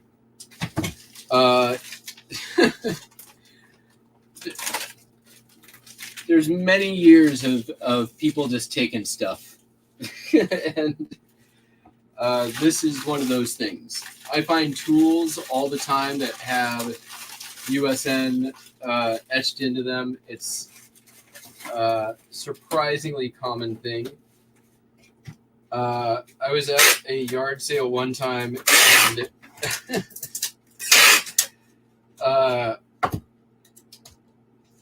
somebody told me that when their husband died, who worked at the shipyard for a long time, they were cleaning out his stuff, and they cleaned out his desk, and they found hundreds and hundreds of U.S. Navy ballpoint pens that he had stolen from the shipyard. Maybe not stolen, but like walked away with inadvertently. I'm definitely known to forget that I have something in my pocket and take it home with me from work. Like I'm sure it's happened to many people.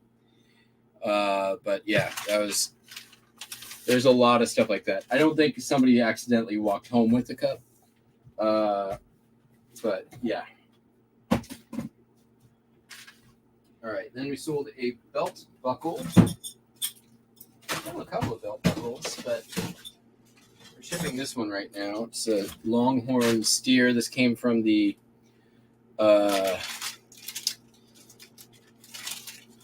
Packwood Flea Market. Sold for $9. Probably didn't pay more than $1 for it if I were to take a guess.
Tualatin, Oregon.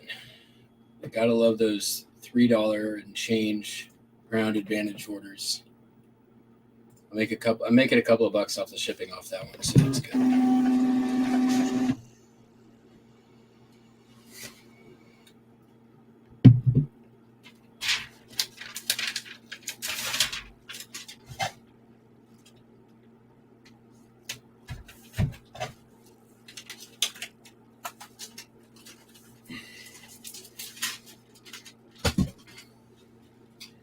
All right.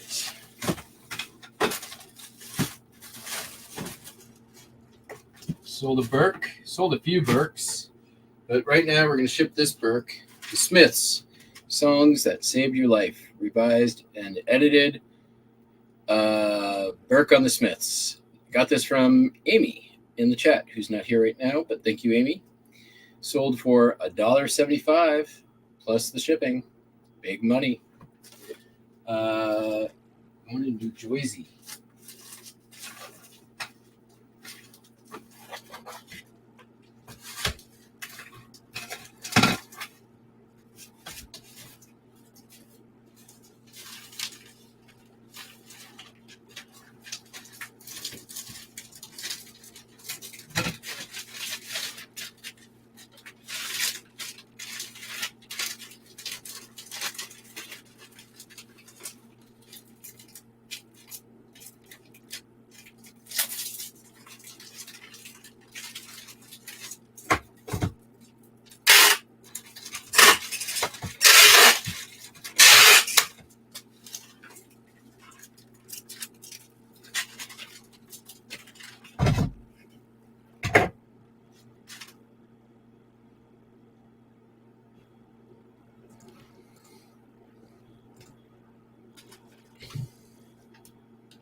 $118.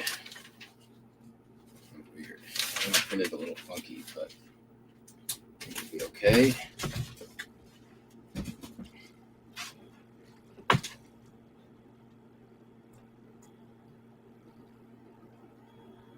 Okay, gonna wait on that one. Gonna wait on that one.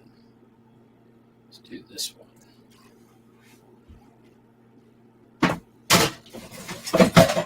Throw this up on the screen. A Griswold number 10 popover pan. Which reminds me, I need to start up my electrolysis bath again. Number 10 popover, Erie 448. There's your basically Griswold signature. That one actually sold for $69.57 on an offer I sent out. I'm going to try to send this in a padded envelope. I think I can do it. I'm going to use some of this U-Haul cardboard. Yeah, that's what we're doing. All right.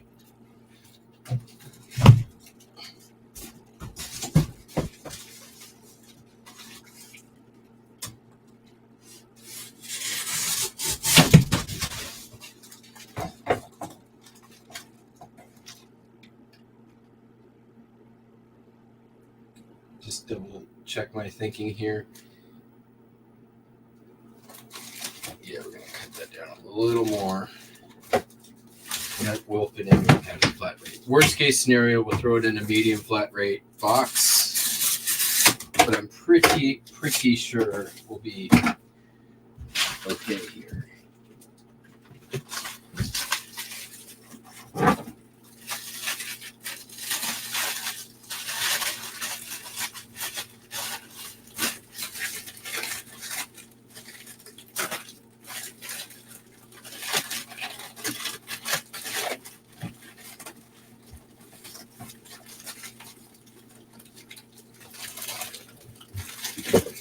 This is some sturdy ass cardboard, let me tell you.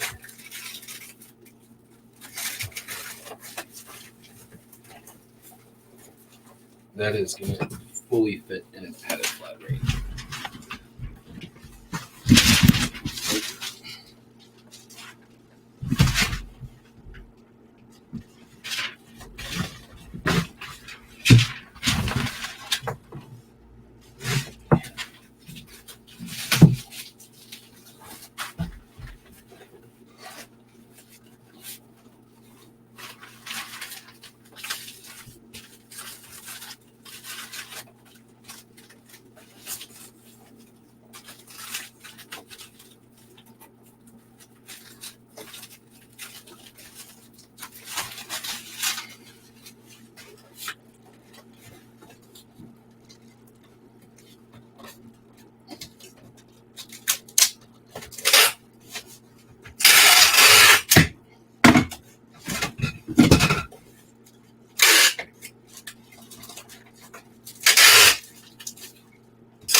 All right, so I'm gonna have to go.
See that footwork to not get stabbed by a falling knife on my bare feet on the floor? That was pretty good. All right, try this again.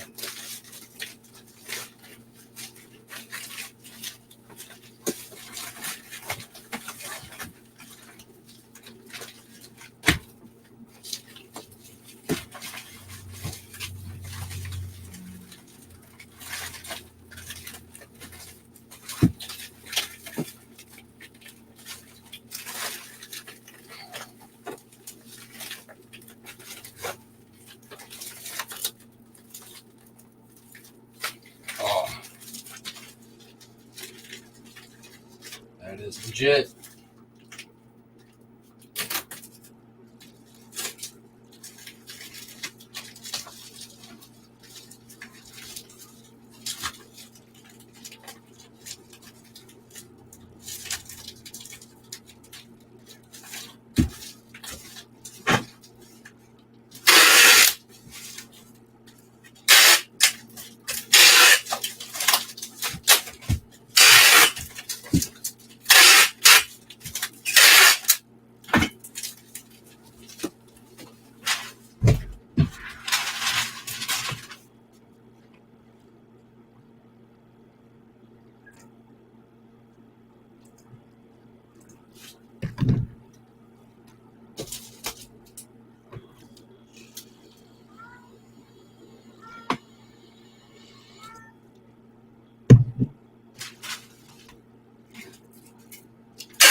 Hey, I'm busy at the moment, Buster. You're gonna have to chill.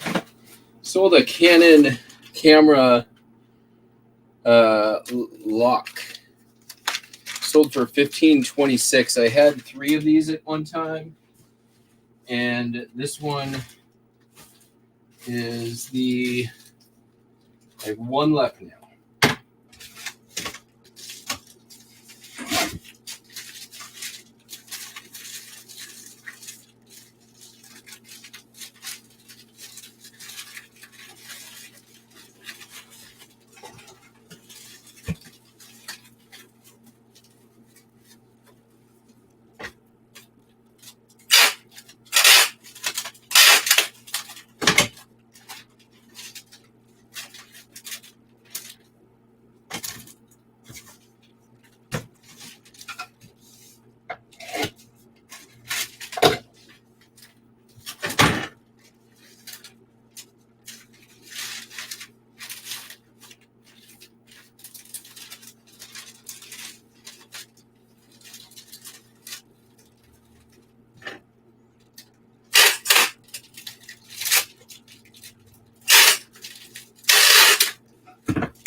Still 13 people in chat. Thanks for hanging out.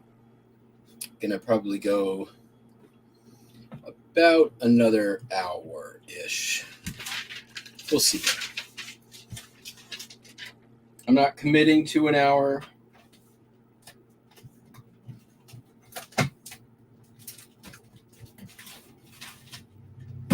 I'm just saying, ish. You know.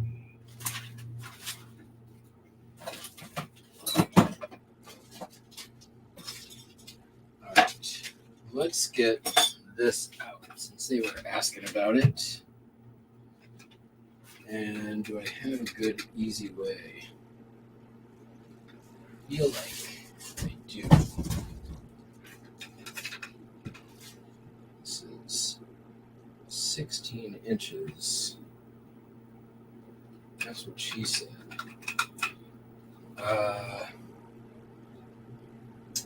We're going to bubble. We're going to bubble. We're going to cardboard wrap. We're going to poly bag. And that's all I got to say about that. Bubble.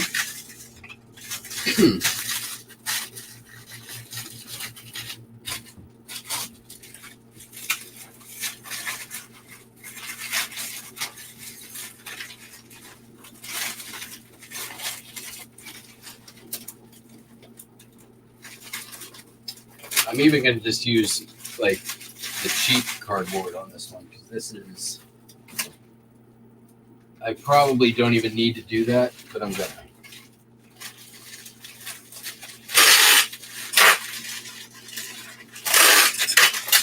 It being vintage plastic and all.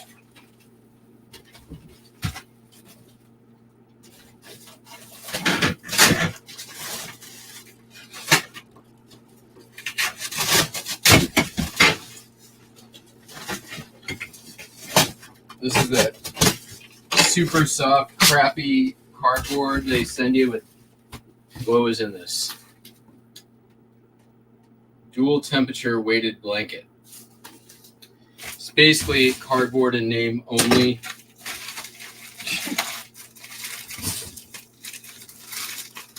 Like when they send something in a box just so they can say they sent something in the box.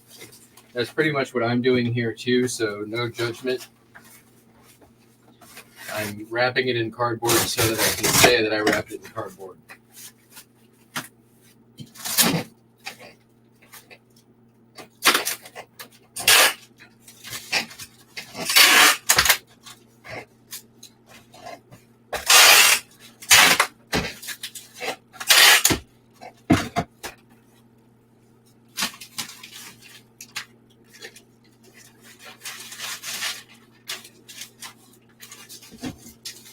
This guy, we use that.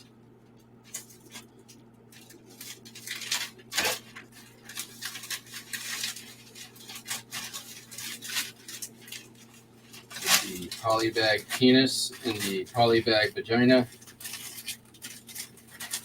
And then tape it all together, just like the real thing.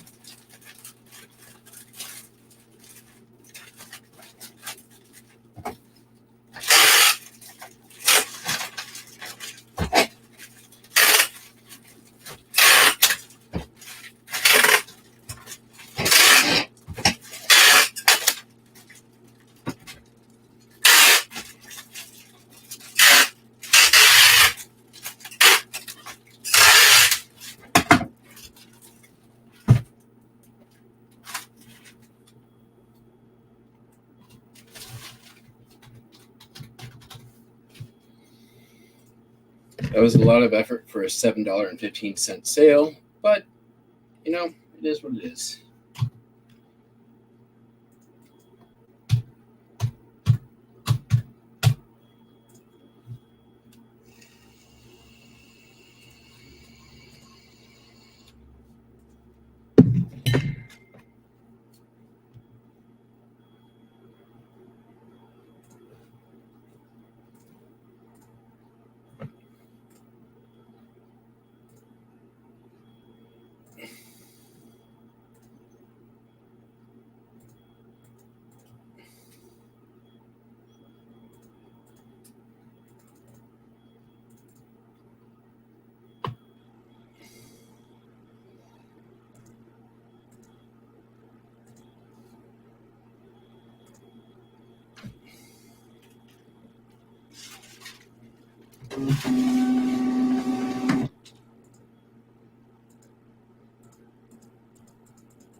Dark at 8. It's that time of year again.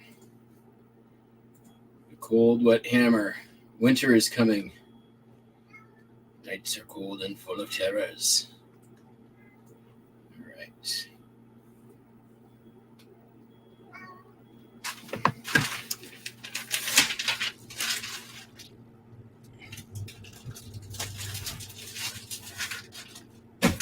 Okay.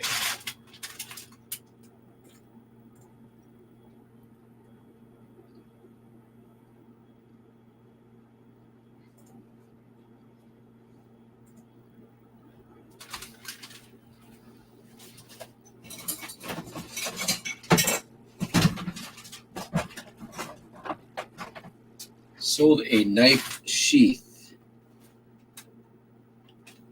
It is this one. This is a Charlton Limited knife sheath. Took an offer, $50 for this sheath only. This year, I have really learned pay attention to knife sheaths as much as you're going to pay attention to the knife. I have sold. I never would have thought the prices I would have gotten on some of these sheaths that I've just had sitting around. Anytime I go to a flea market from now on, like, because I think I can. Sheaths are one of those things that I can get cheaper than I can than I can get knives. Like the margin percentage on sheaths definitely better than knives themselves. I got these two in. I got these two in from, like, they've been sitting here for, I think, a while. I don't remember. I just listed them though.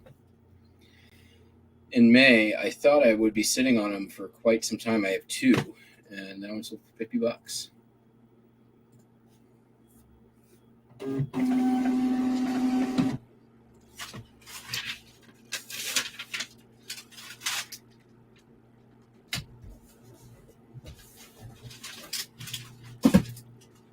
Okay.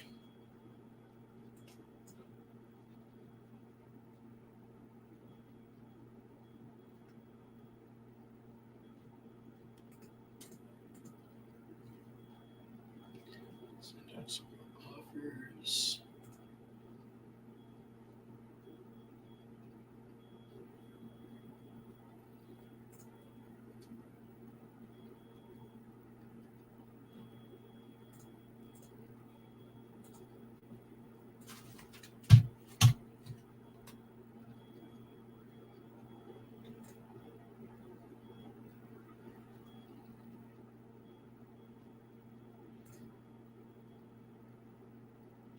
We're down to 114.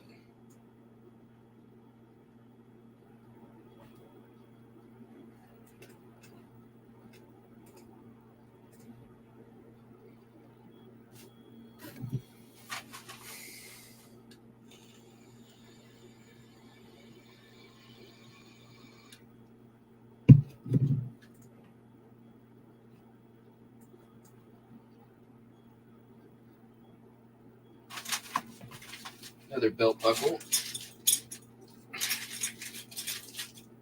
Bucking Bronco belt buckle. Been in the store since last October. I think this was Death Pile at the time. Just had it hanging out, and I've had similar ones to this many times. Is this the right one, though? Let's make sure of that. Looks right.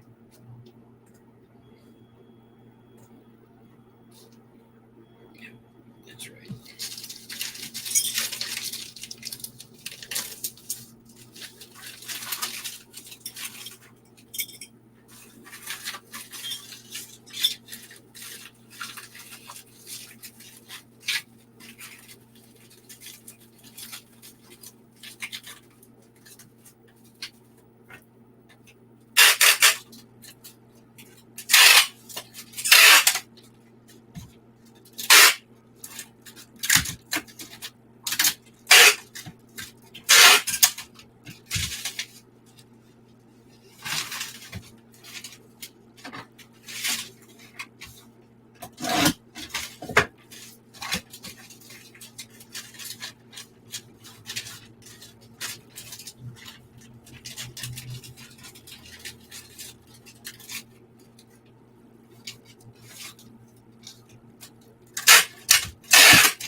Okay, next up.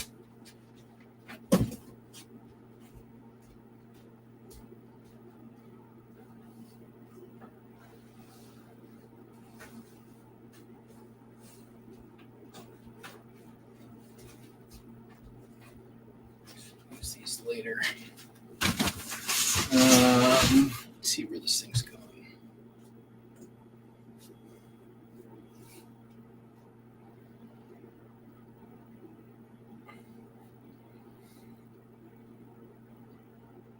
Menifee, California.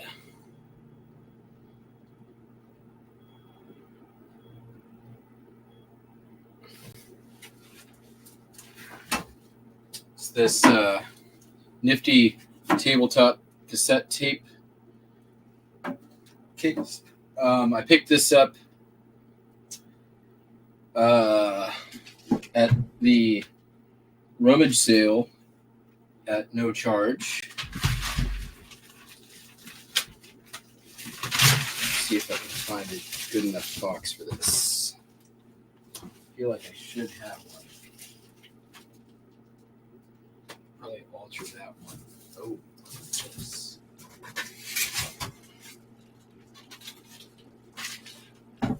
That is going to work beautifully.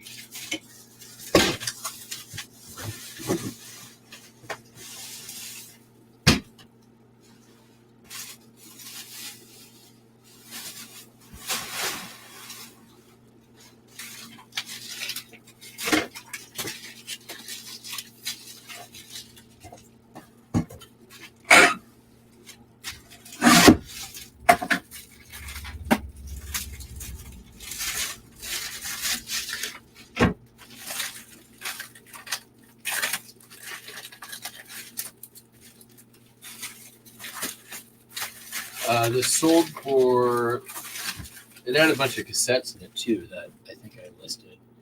Sold for, let's see, they're $36.43 all in. It's going to cost me about $10 to ship it.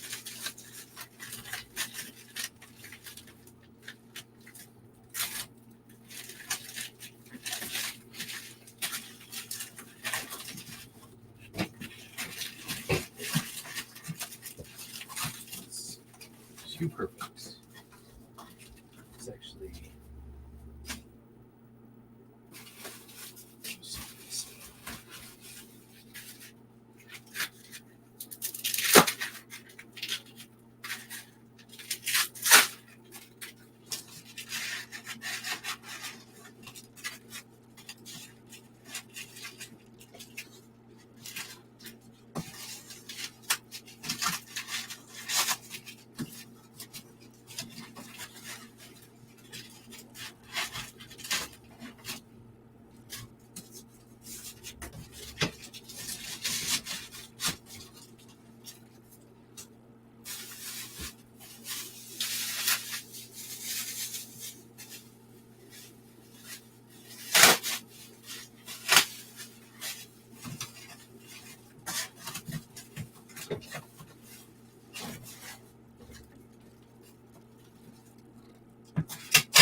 Wait a second here. I'm going to change to not copy.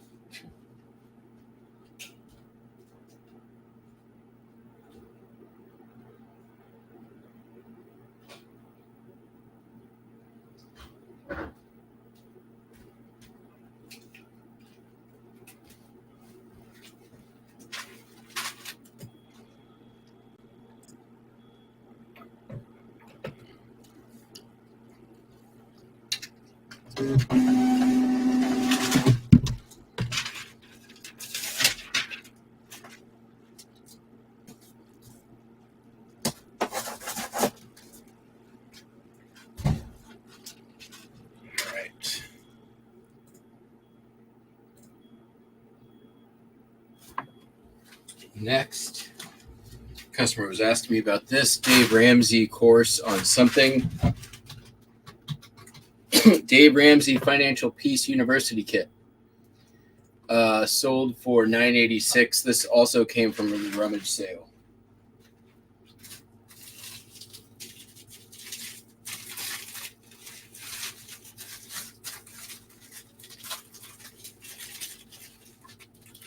For free. Whee!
Sold a advertising pocket knife. I think this came from the Packwood Flea Market. It's a pocket knife for Old Sunnybrook whiskey.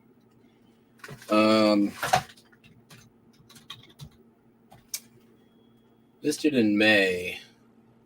It sold for $20. Took an offer. I honestly, I think it would have had to have been the flea market.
Sold a DVD, Robert Merrill in Opera and Song for $3.75.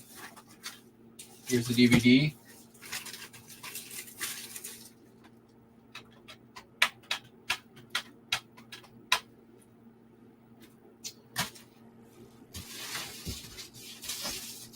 Some cardboard going here.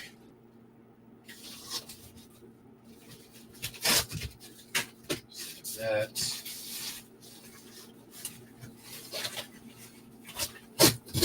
Break it down like this.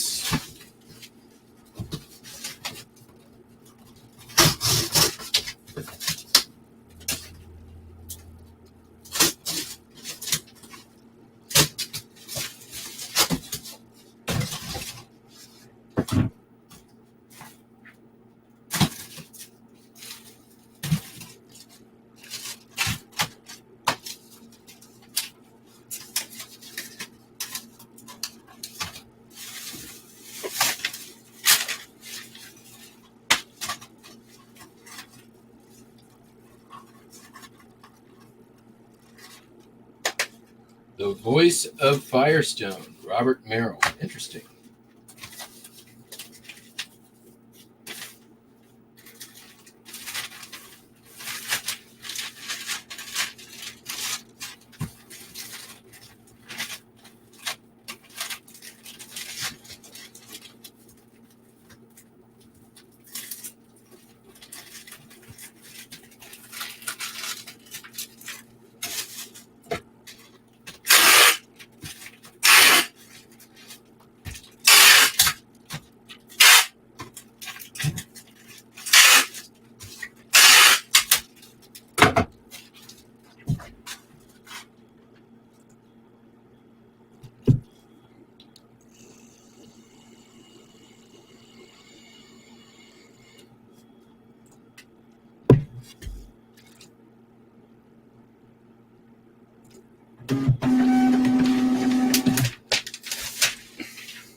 Okay.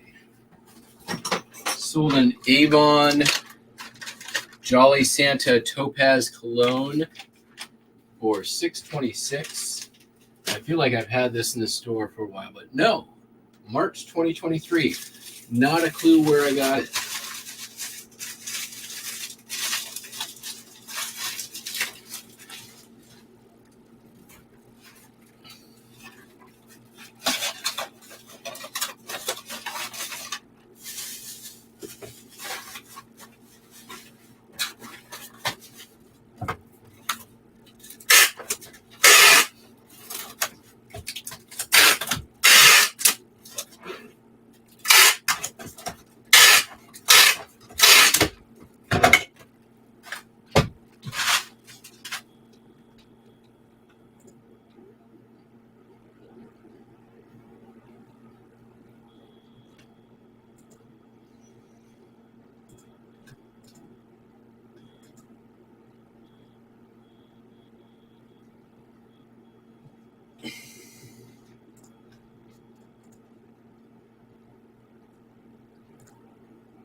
We're down to 109.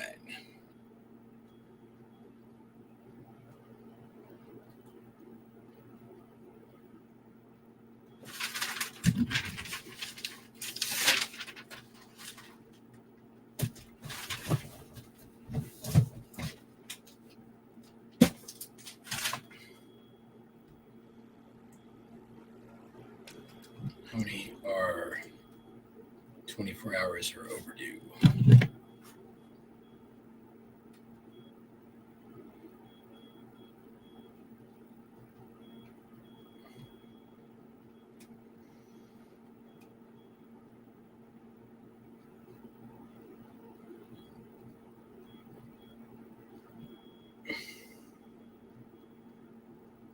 last 3, 4, 5.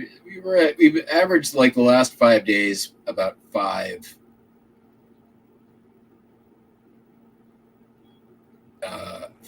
Or about 200 per day. Saturday 137. Friday last week 320. Thursday last week was the shit day. $93.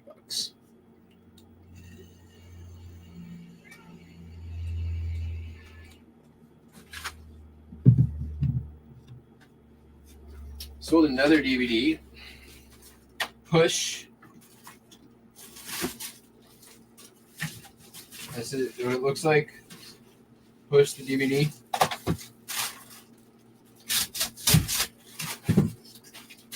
It's snowboarding, if I were to take a guess here.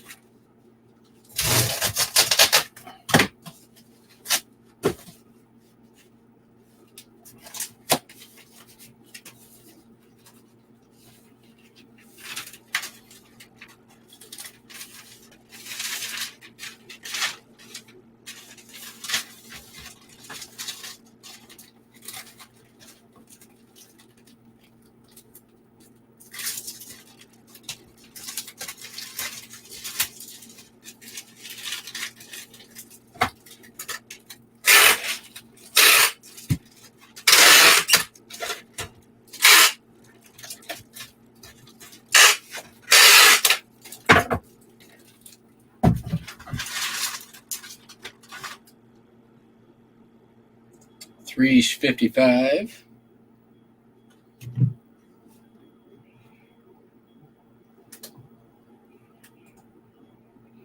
Oh man, Screaming Lady's back.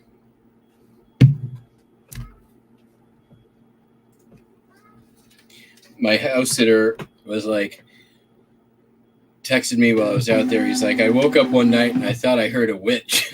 And it turns out to be a homeless lady screaming across the street. And I'm like, oh, I forgot to tell you about the banshee.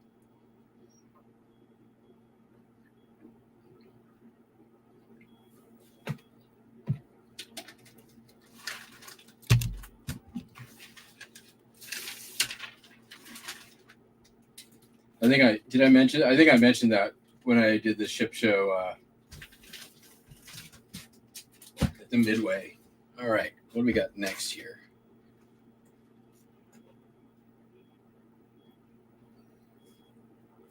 Bring Me the Head of Mavis Davis DVD. $1.57. Starring people. Oh, Rick Mayall, Jane Horrocks. She's awesome. I like her and stuff.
Sold a copper-clad Turkish coffee pot. This came from the cast iron estate sale. I think this might fit. Diagonal, perhaps.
Sold a Burke.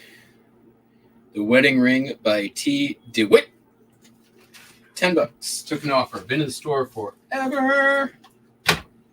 It's an itty bitty little Burke.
Sold this Upper Deck tin of baseball cards from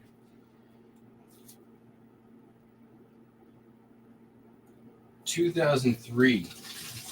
Says here over $80 in value, which I think we all know is a horseshit.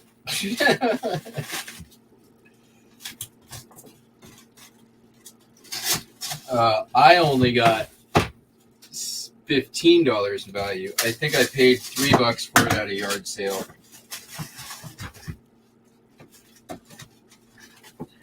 The comps on these were not good. I would say bad buy if I didn't get it for super stupid cheap. Not a bolo.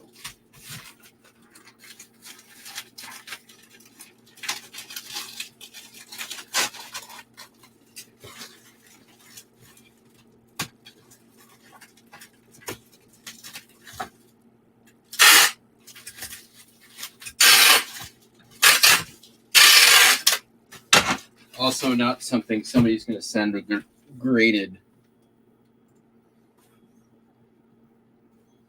I'll make a few bucks on the shipping though. They paid $19.15 to ship via Ground Advantage. I'm upgrading them to priority flat rate padded envelope.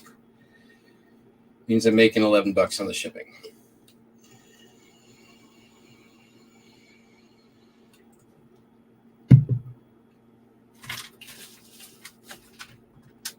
All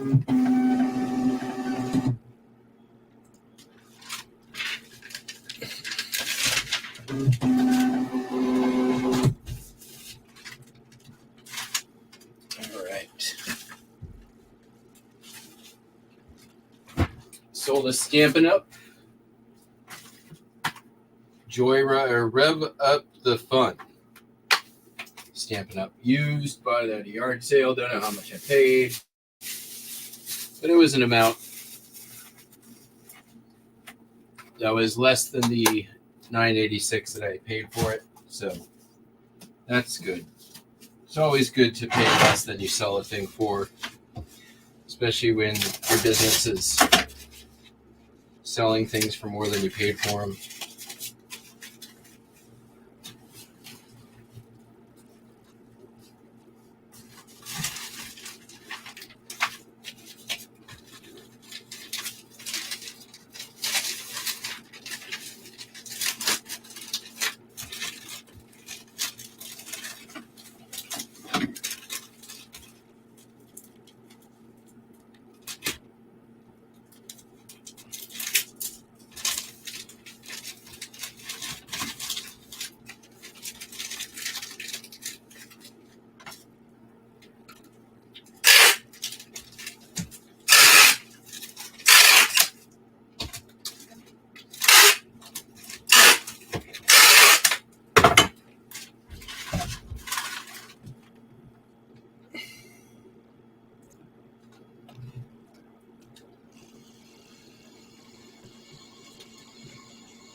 Down to 103.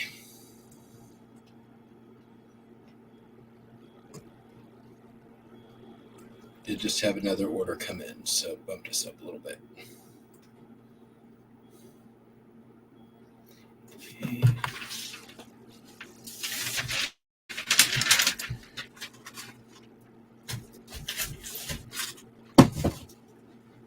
Sold this little car tin for $9.86. This was for Ian Logan's Collectibles. Oh, sorry. Yep, Ian. That's what it says. All right.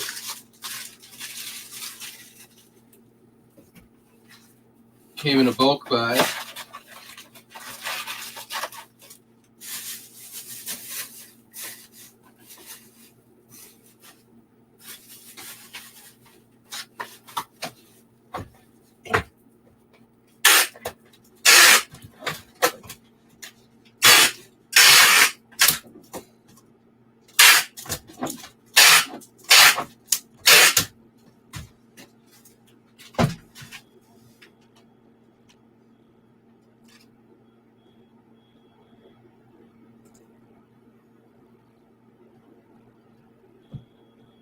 Going to Sweden.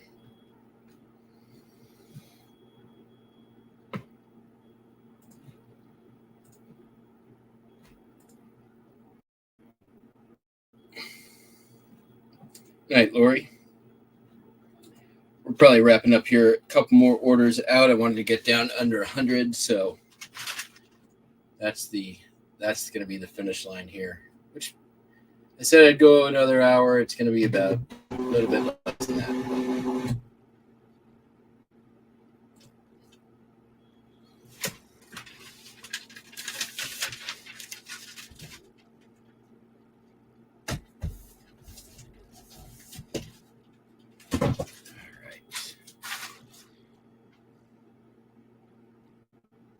Sold a Uniden Model Pro 510XL CB radio for $19.08. I bought this and a bunch of other CB radio things on my way out of the Packwood sale, and this was one of them. Paid $15 for the pile, and this sold for $19. Cameron Park, California. This is one of those. Doesn't matter if it goes ground advantage, does it? 2 pounds. It's probably going to be more like 3. It'll be pretty close to, what is it to go 3? Probably same price, just about. Only $1 more.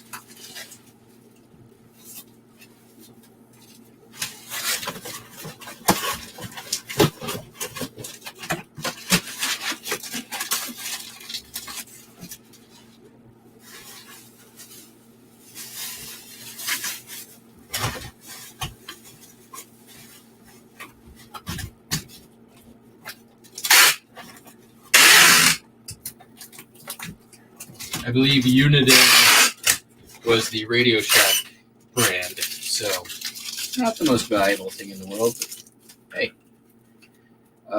I sold the stack of non-working, non-tested ones for, I think, $30. So this is basically all profit at this point.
Sold another book.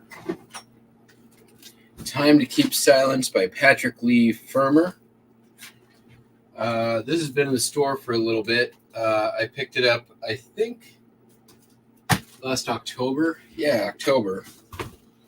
At the local Goodwill. Let's see here, what do we got? These are all big, burly pieces of cardboard. Looking for some smaller, girly pieces of cardboard.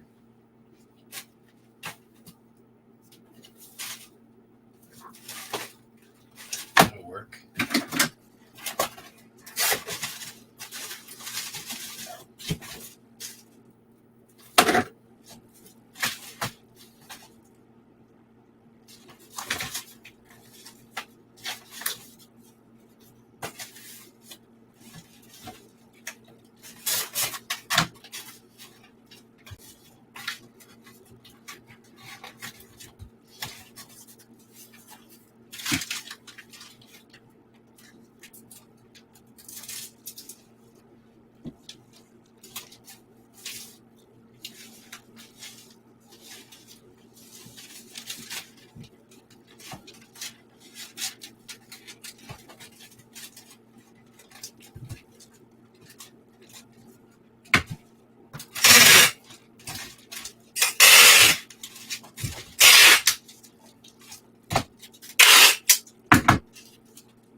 What number am I unpacking? I started with 171, and that put me at 100 even, which means one more, and we're done for tonight.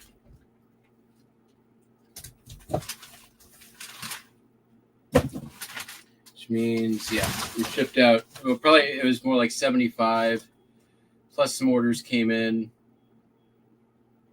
We might do a couple more here.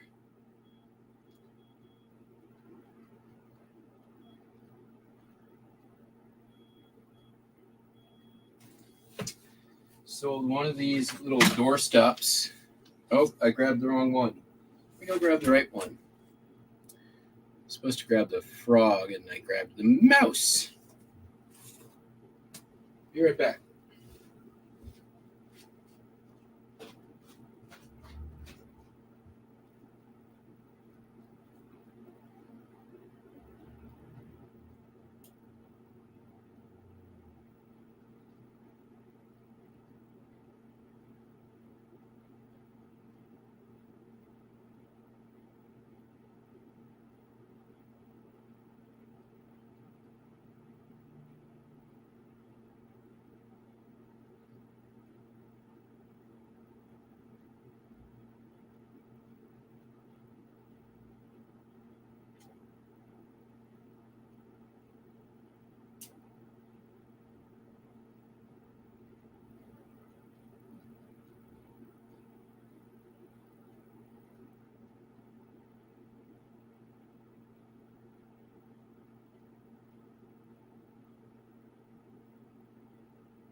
I have 2 Frogses and 2 Miseses, so I had to make sure I was grabbing the right one.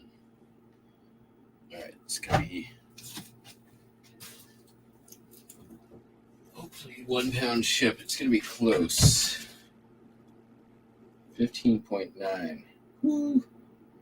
A little bit too close. What about these?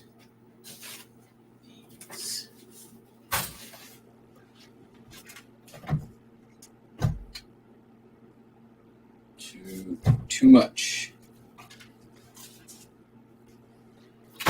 What about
so close?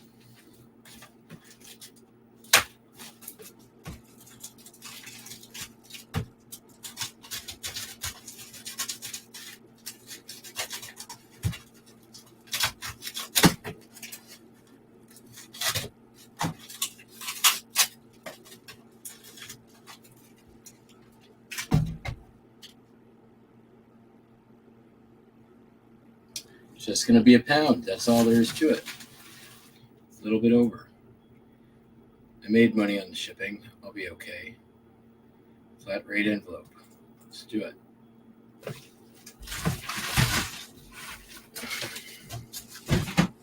It fits and ships.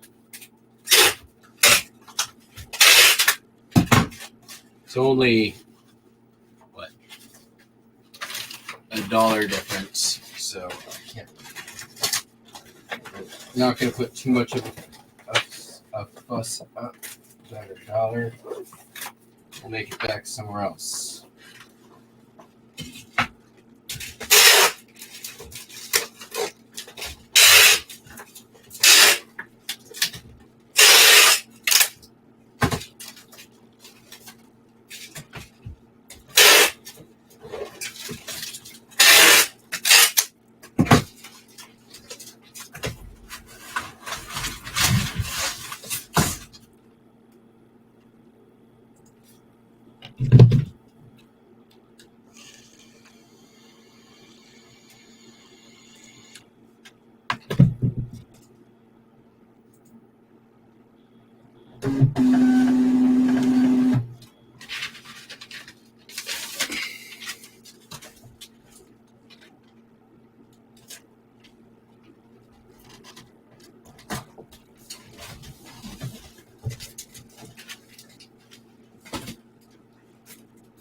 Sold a pin back button. This took forever to sell. Pretty Woman. Oh, you can't see that. Pretty Woman. Warehouse recommends. So remember the Warehouse? This is from the Warehouse. It's already got a little of a dent to it. I hope that wasn't me. Did it have that? Yes, it did. All right. Sold for $5. I'm just going to make my life easy. Toss it in the box.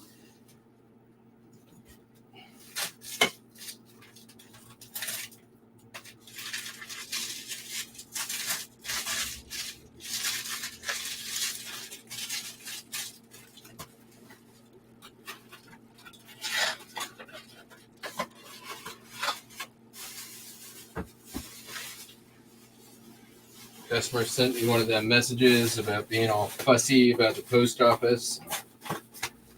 Let's not let them be fussy.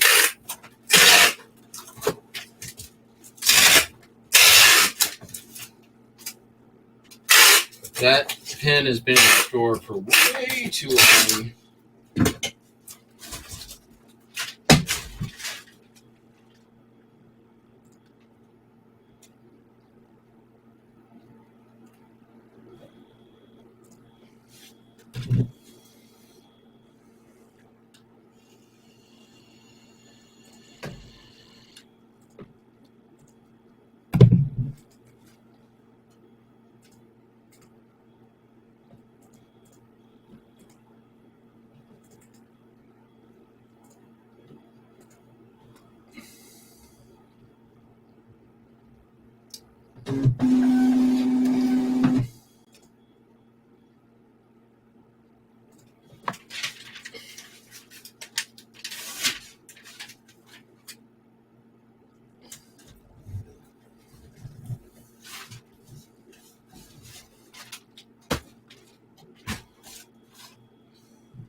Sold a book. This came from Mr. Buys-A-Lot back in the day. Edward Gorey's Haunted Looking Glass. It is signed. I bought a bunch of signed Edward Gorey stuff from Mr. Buys-A-Lot back in the day. Paid up a bit for it. I think I paid around $250 for the lot. But I've sold everything but I think one thing out of it. Well, this is going to go 2 pounds. Shit. 2 pounds. It's going to cost me what they paid international first class.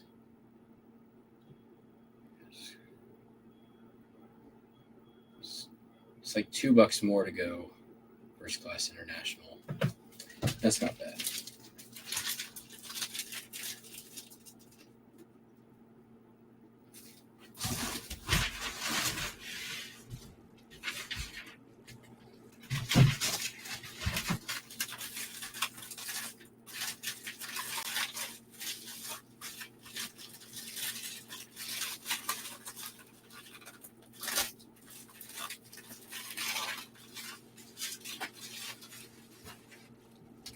I could go pirate ship on it, I think, if I really wanted to, but I'm just...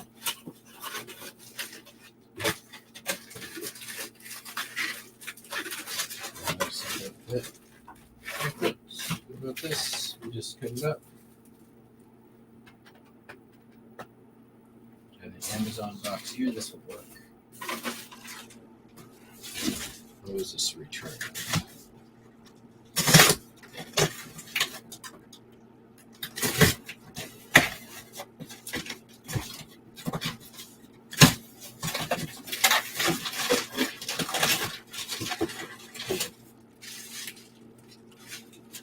Oh, that stupid old thing.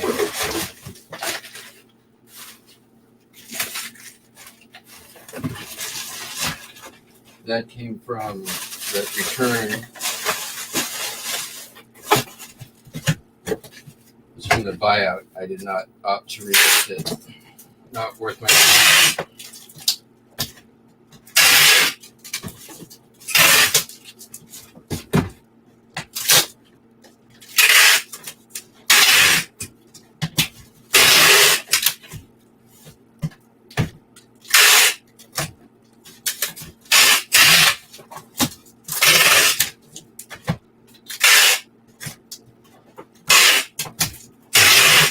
The book sold for $150. Hence my desire to get it out the door.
$97. Let's see if we can push this a little bit more. Sold a NHRA patch, $379. Sold a couple of these now. These are easy peasy. Throw that in a Juvail envelope. Give it a little bit of plastic protection in the process.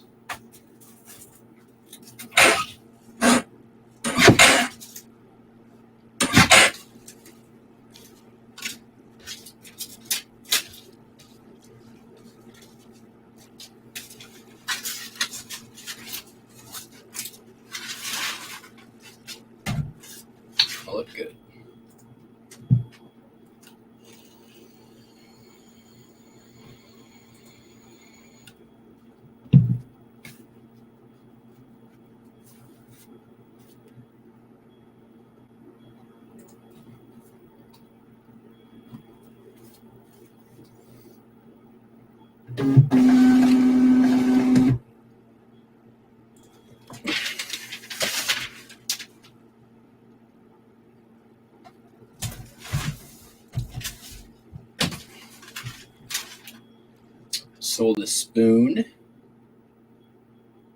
this need to go? Oh, this needs to go, though.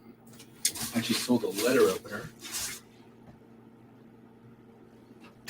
Got this from the antique store. It is a lucite parrot, and it sold for $13.45. This thing was in a fire. I cleaned it up with some rubbing alcohol and got it looking good again. You couldn't even tell what it was when I mean, you could tell it was a letter opener, but it looked like it had been through a fire. You really couldn't tell what it was.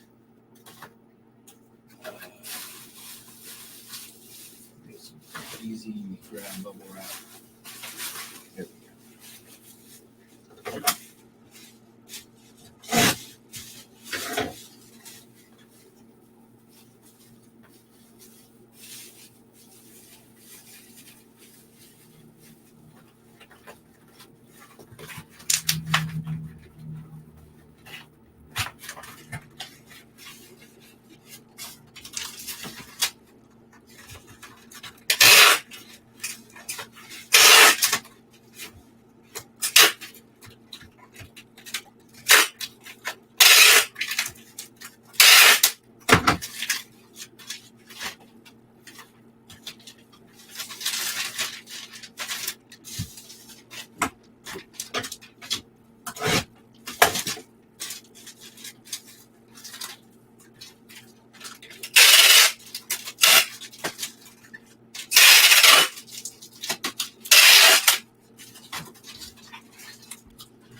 Kind of looking at the orders that are due to ship today and not already overdue. The ones that are already overdue are already overdue.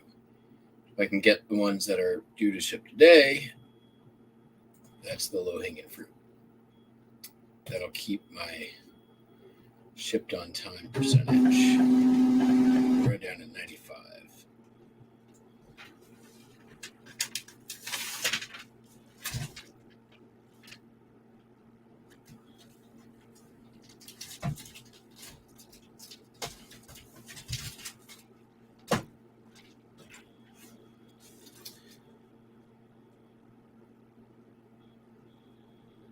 Sold this holy metal flour sifter. This came from the garage sale down the street. Still new. It's got a little storage wear, but that's all right.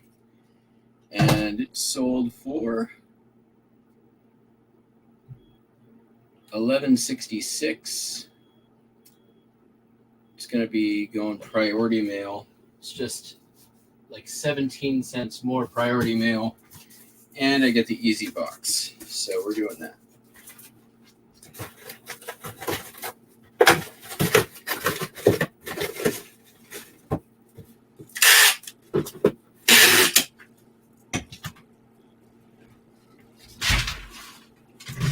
It's going to, where is it going?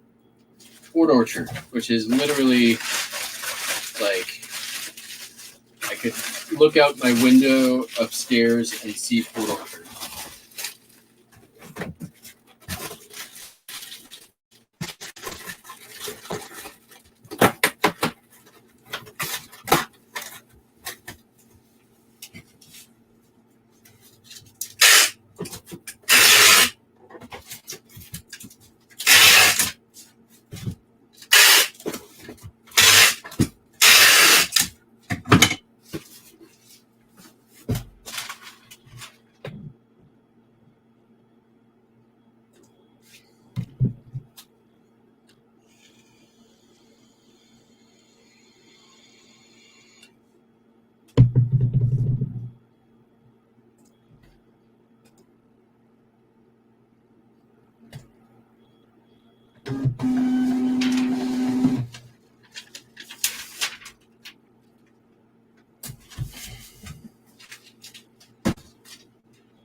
Sold a record. Do you want to get this one out? This I picked up at the flea market with all the G.I. Joe clothes that I bought. Introduction to Man Mercury Space Flight It's actually made by Mattel. Sold for $19.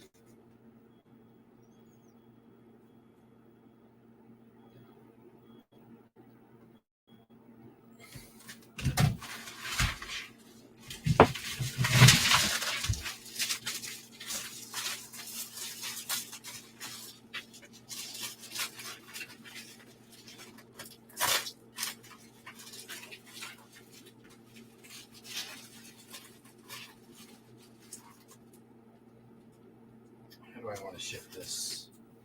This way? If we can. It's going to be a fucking burly ass record ship, but it's okay.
Shipped by the 7th. That ain't happening. That ain't happening. This can go.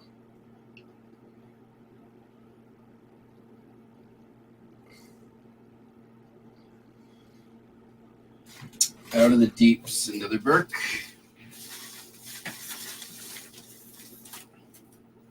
Paperback. This came from the Sci-Fi Buy. Sci-Fi Buy. Kind of getting down to the end of that one. That was a great buy. A little bit long tail, but totally worth it.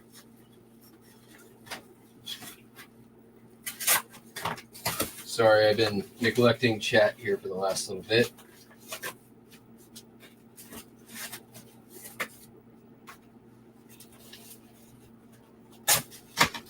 Trying to just power through some of these last ones I can get out now. And then tomorrow, we'll pick up where we left off. Going to be probably a normal-ish ship show tomorrow. I may do an evening ship show as well.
Puts us at 92.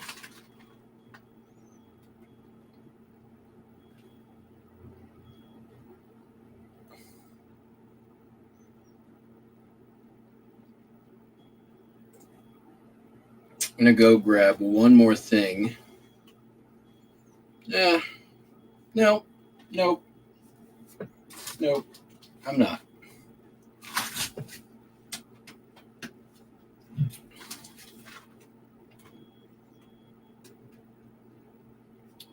This is, I should probably ship this now. Let me go grab it. I'll be right back. One more item. It's a big, heavy one. Let me make sure I grabbed the right one downstairs. Yes, I did. Be right back.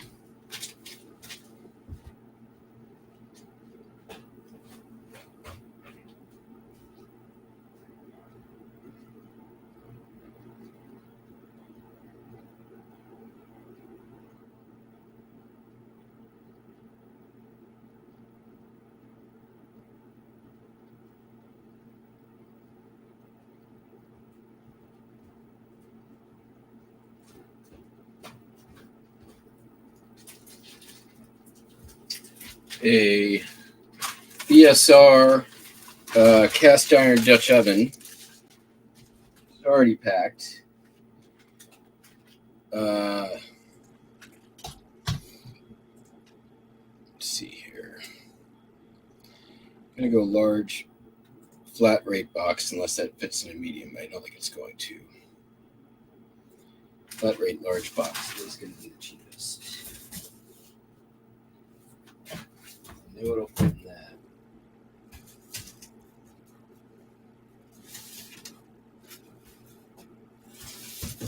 Will it fit in a medium though?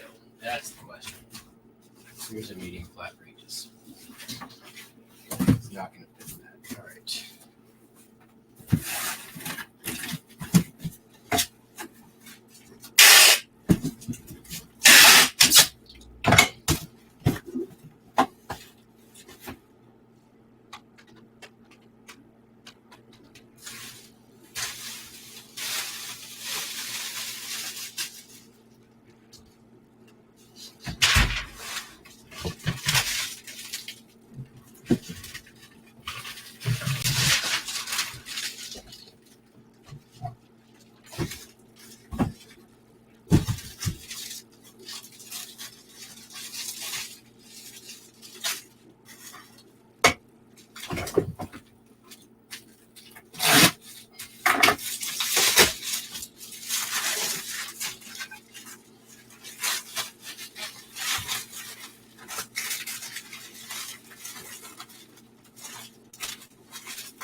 Perfect.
Oh,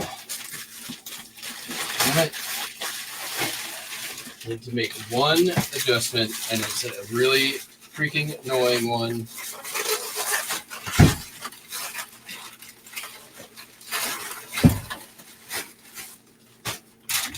It's too tall, so I have to flip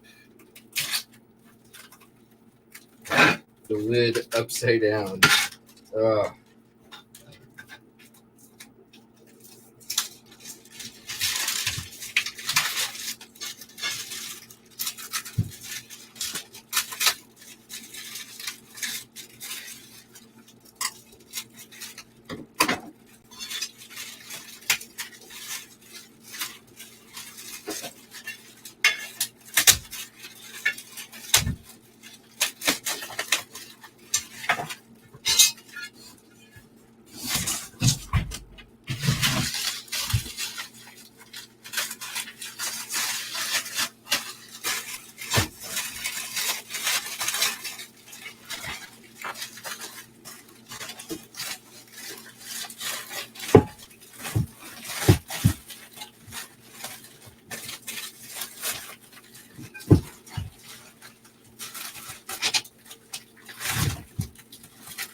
Use those later for something else. Clearly, I'm getting tired, so it's probably a good thing this is the last one.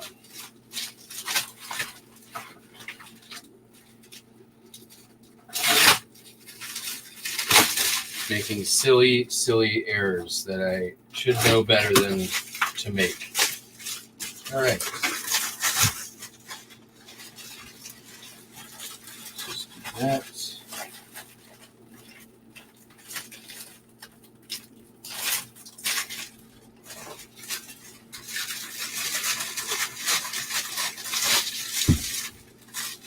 Start all over again.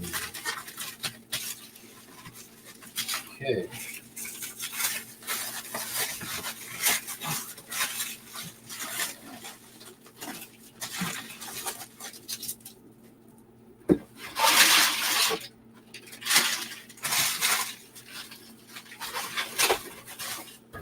In. Okay.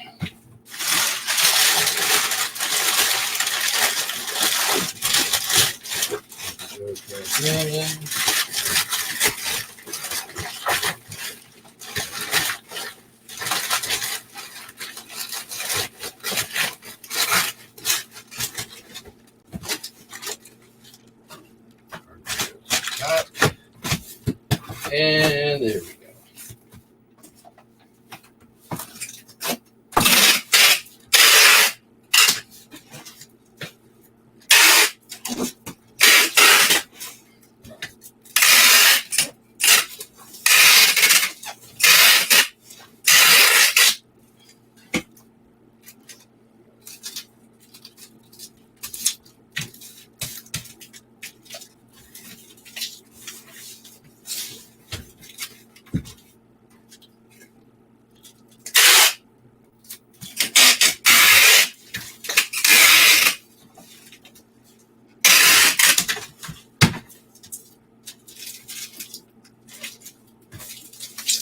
And we're done.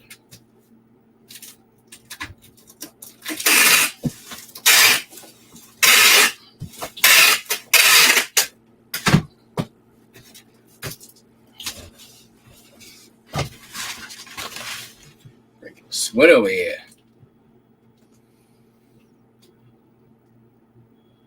What's up, bearded PokeTuber? And so, sorry guys, I know I was neglecting the chat there for a minute, but I, got in the shipping zone. The shazone.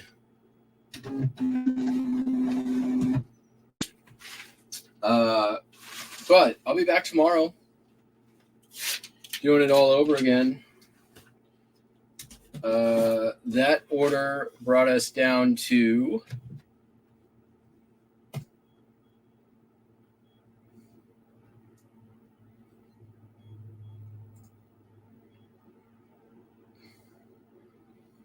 $91 still to go. That's not too bad. See how many postcards we got left. 1, 2, 3, 4, 5, 6, 7, 8, 9, 10, 11, 12, 13, 14, 15, 16, 17.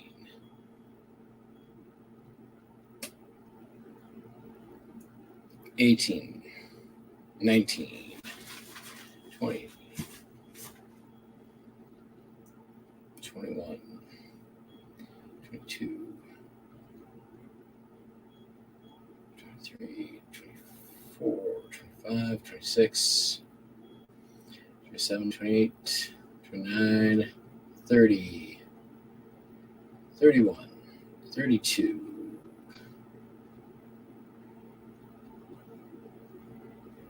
33, 34, 35, 36, 37, 38, 39, 40, 41, 42, 43, 44.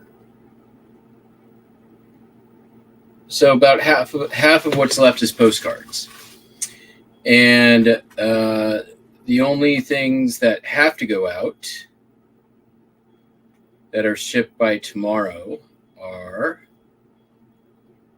1, 2, 3, 4, 5, 6, 7, 8, 9, 10, 11, 12, 13, 14. There's only 14 half dues.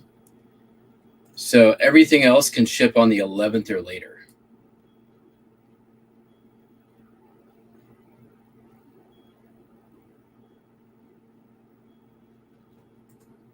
That's pretty good. That gives me the weekend to kind of like just take it easy. I like that. It's not to say that's what's going to happen. But yeah.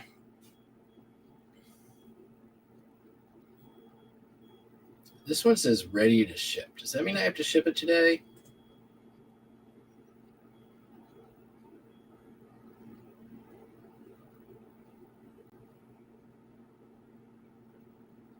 It's a spoon. I feel like I should probably just get the spoon out and not risk getting late on one other one. So we're just going to go ahead and do that real quick. It's going to be super easy, super quick, and then we're calling it done.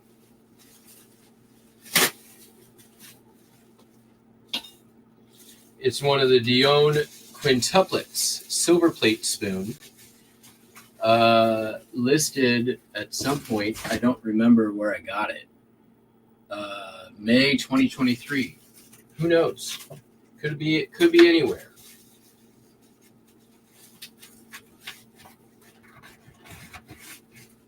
It's going eBay Standard International, like the new eBay service. So not Standard International, eBay International, whatever, blah, blah, delivery.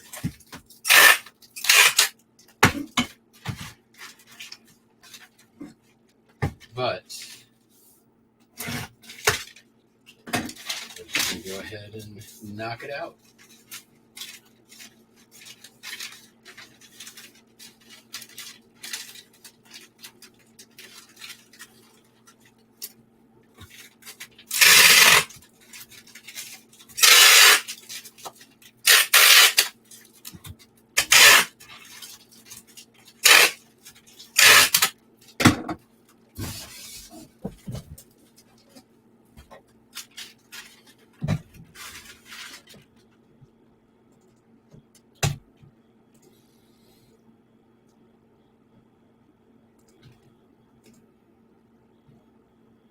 All right, y'all.